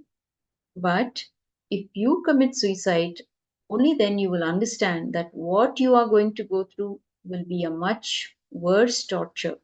So never ever contemplate suicide. If I have to describe the torture in a way, it will be like this. You will have sweets in front of you, but you will not have a tongue to taste or hand to take it and put it into your mouth. So how much of suffering it will be? Understand? People who have committed suicide, okay, their souls are just hanging around. They want to eat, but they can't eat. They want to enjoy all the pleasures, but they don't have a body. So how is it going to help that soul? There will be so much of suffering for that soul. So in the same way, the whole world will be in front of you, but you will not have a body to enjoy it. When you float around waiting for your next body after having committed suicide, that is why I say never contemplate suicide. So a recent research report says that if a mother dies at a very young age, the child is prone to paralysis attacks.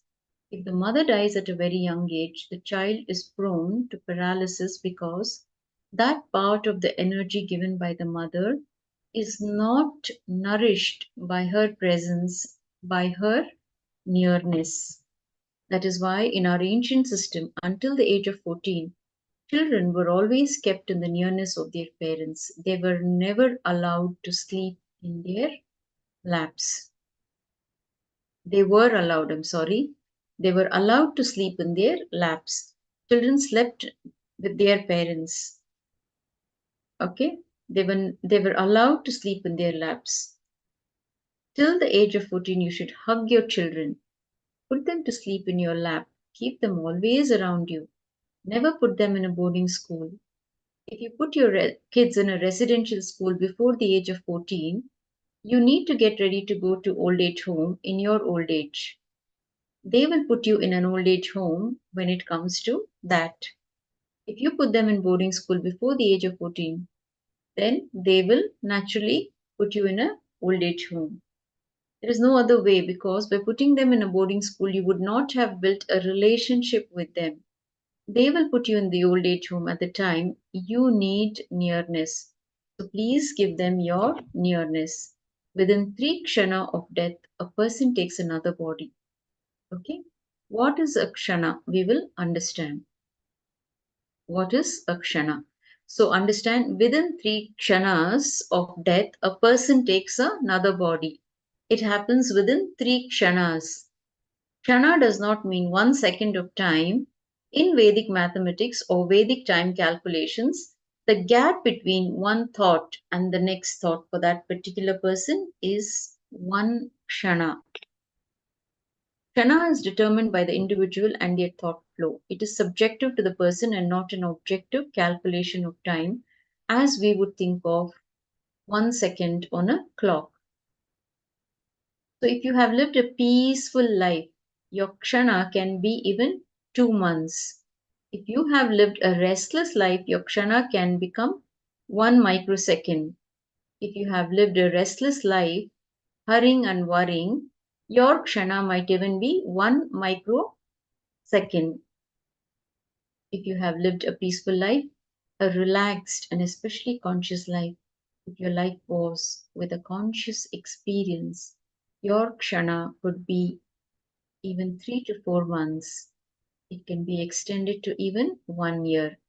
So that is why unclutching experiences, unclutching meditation will give you this kind of a peaceful life. When you are in that space of unclutching, you can extend your kshanas. You can have a conscious birth when you come back. Now, there are 2 things, chronological time and psychological time. If you are sitting with somebody whom you really love or who you really care for, you will not notice how the time passes. Even if you sit there for 3 to 4 hours together, you will feel that the time flew by.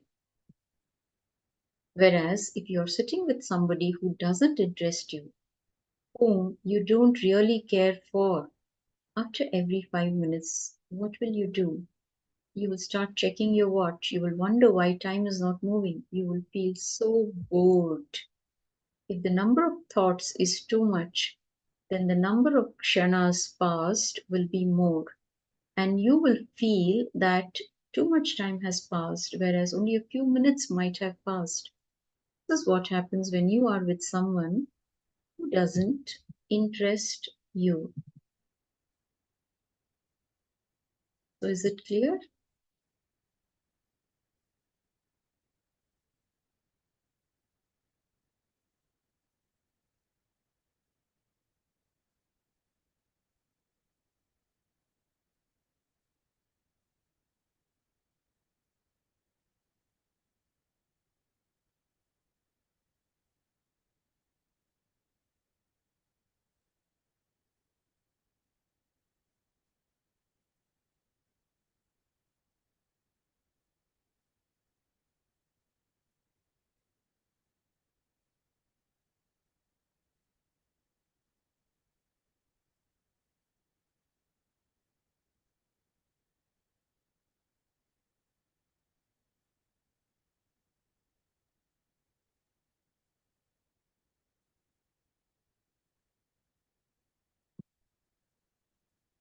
So, understand your mind becomes restless because of that. If the number of thoughts is fewer, the number of kshanas passed will be fewer, and you will feel only a little time has passed by. This is what happens when you are with someone whom you love. That is why we always say that if the number of thoughts is less, you are in heaven.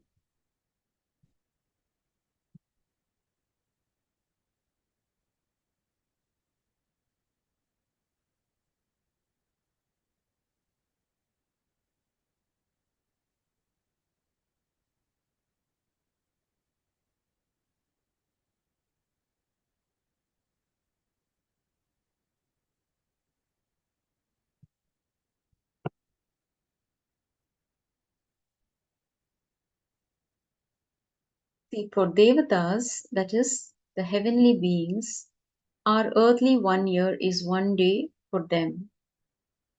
Have you heard this before? Our entire year is 1 day for them. How is this so? It is because their number of thoughts is so few, so they don't even know how the chronological time moves past so quickly.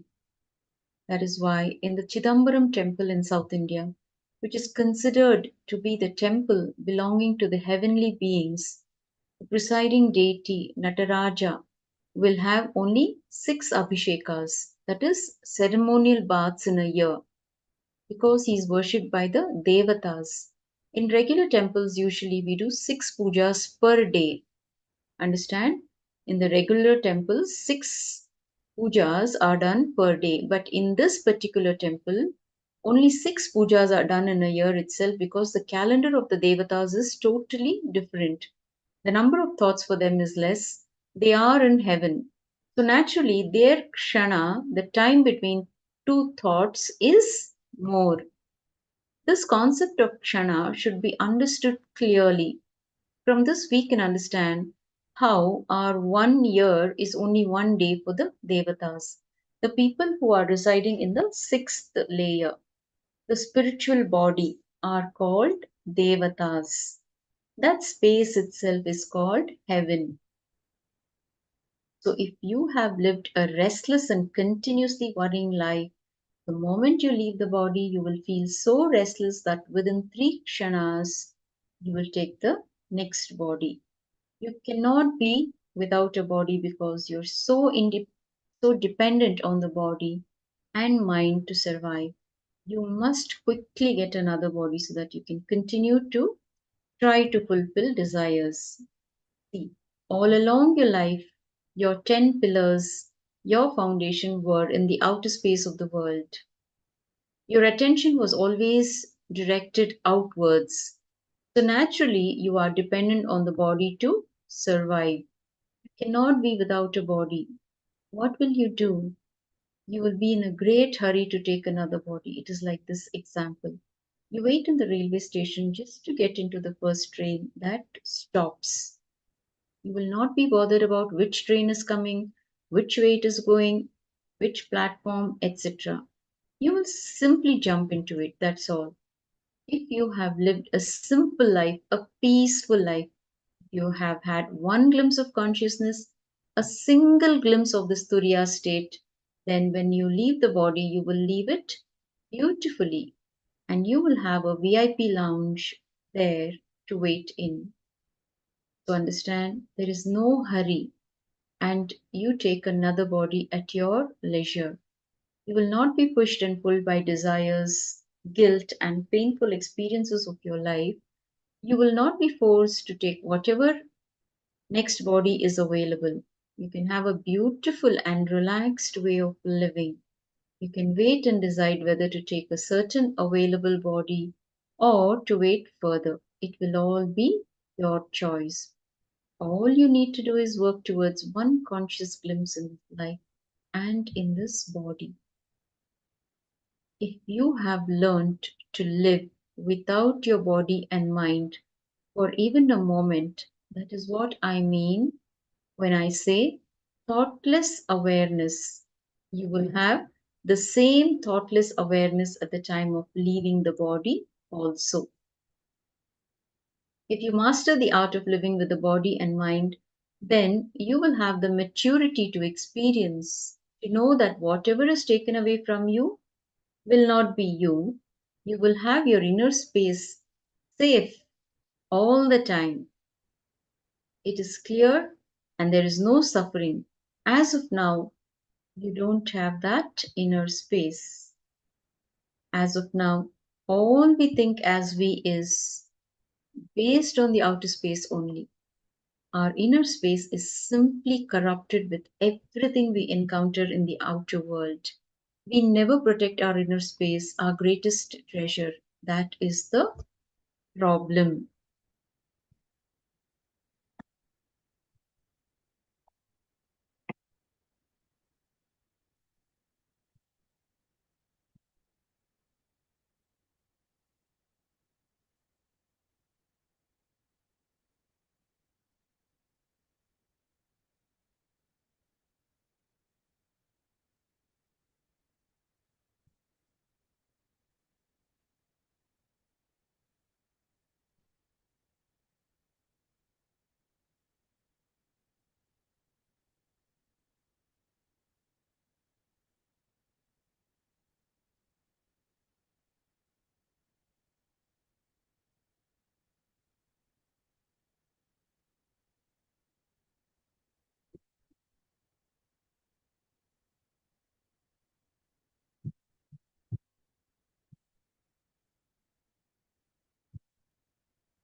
Any questions?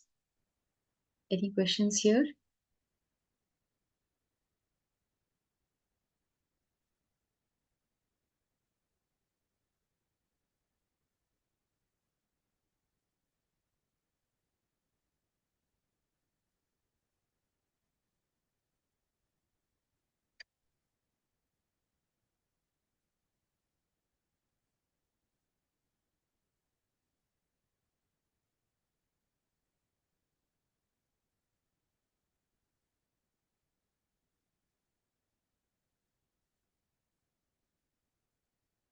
Okay. Yes. So we have had a very interesting session, isn't it?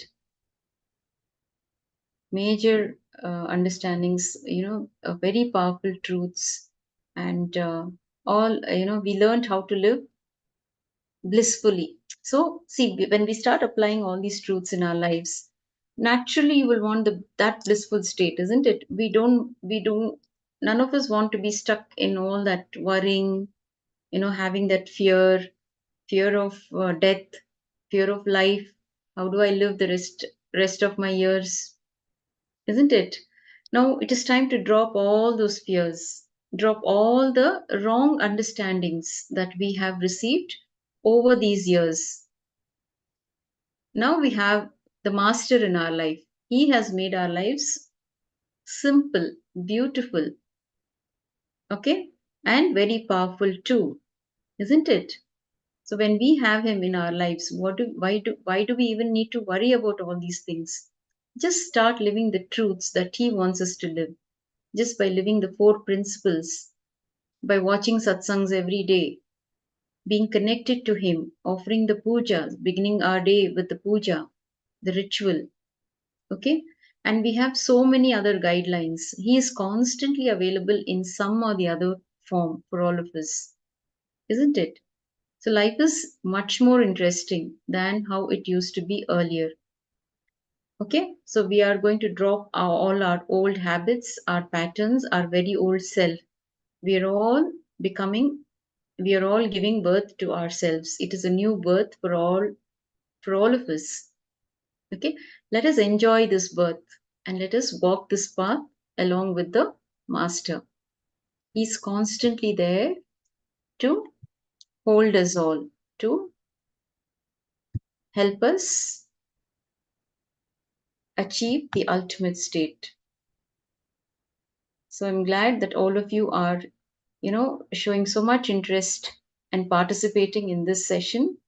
All the sessions are again designed by the Supreme Pontiff of Hinduism. He himself has designed this course for all of us. So,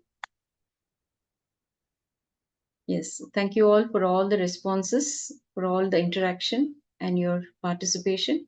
I hope, it helps you achieve what you are actually looking for in life. So just by listening to these truths, so much will be changing in your system. There'll be so many changes happening in your system just by you providing your complete listening. You don't even have to jot down, you don't even have to remember these truths. Just by that listening, you have gained so much. Okay, so with that, I conclude this segment with the Purna Mantra. The next Acharya will guide you beautifully into the other sessions, and she will lead you on to the other truths. So enjoy the journey. Let us now conclude with the Purna Mantra. Please sit with your head, neck, and spine in a straight line with your hands in the Anjali Mudra. Hold it. Let us chant the Purna Mantra.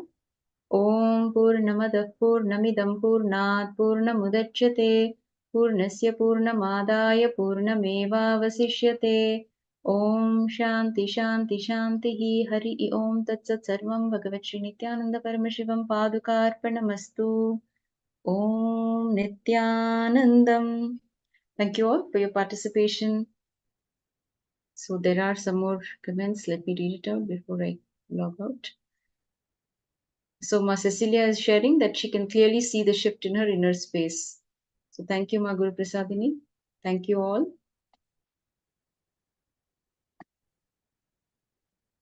Let's wait for the next Acharya.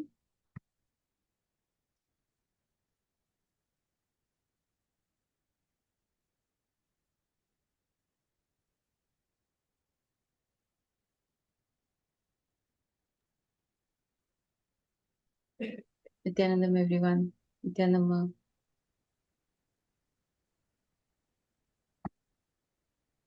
Nithyanandam, everyone.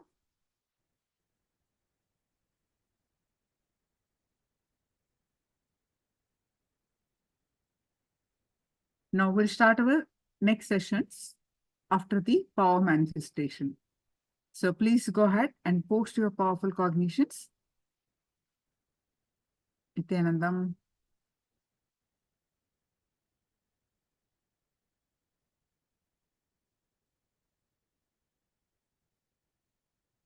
So please go ahead and post your powerful cognitions.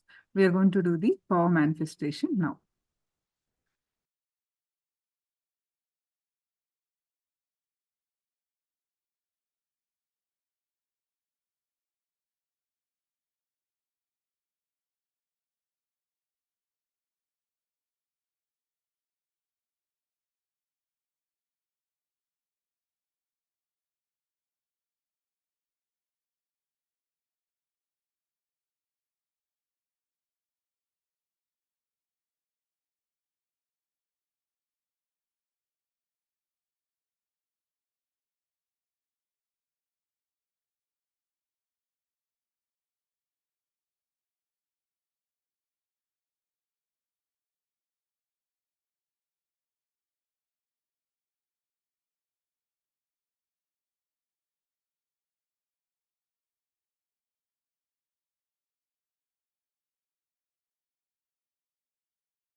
we're going to learn about all the 7 layers now.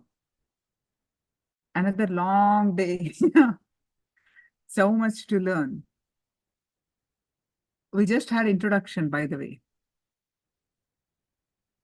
Just introduction finished.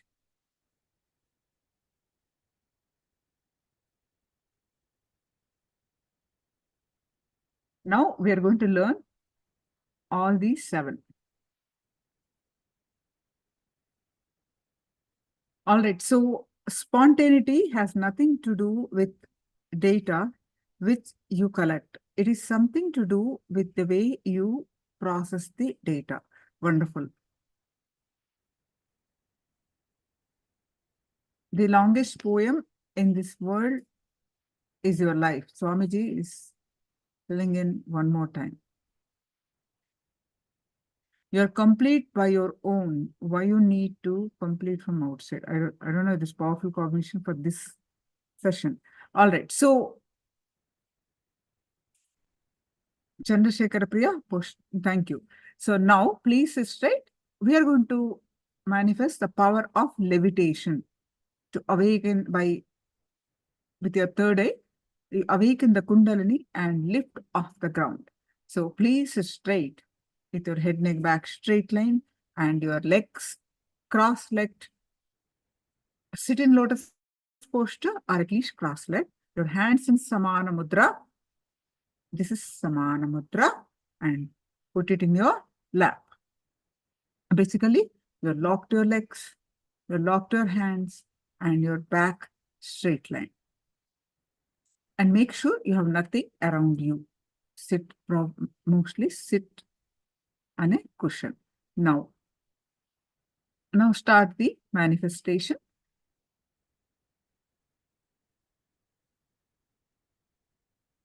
Bring your awareness to your third eye and fill your inner space with Swamiji's palm. And any thoughts that are coming now, just unclutch. Let it come, let it go. You start chanting the Mahavakya.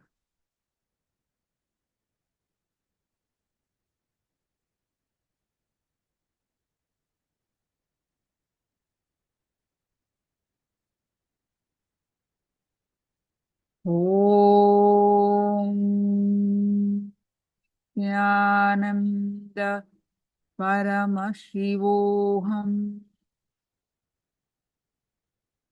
Intensely chant Mahavakya and experience the space of oneness.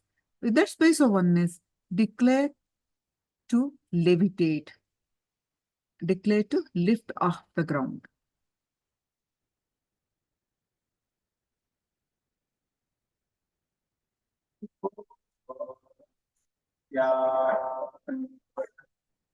Paramashivoham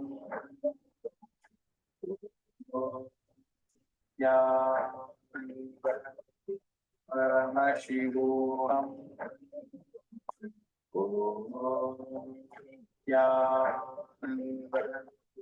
Paramashivoham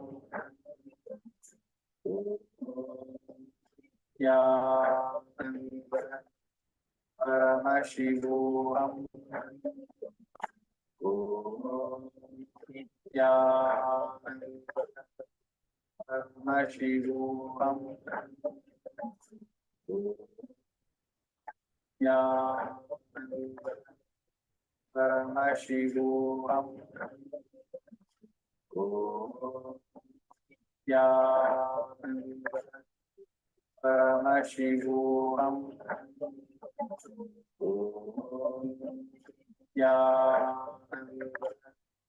Paramashivoham Nithyananda Paramashivoham Nithyananda Paramashivoham Nithyananda Paramashivoham Nithyananda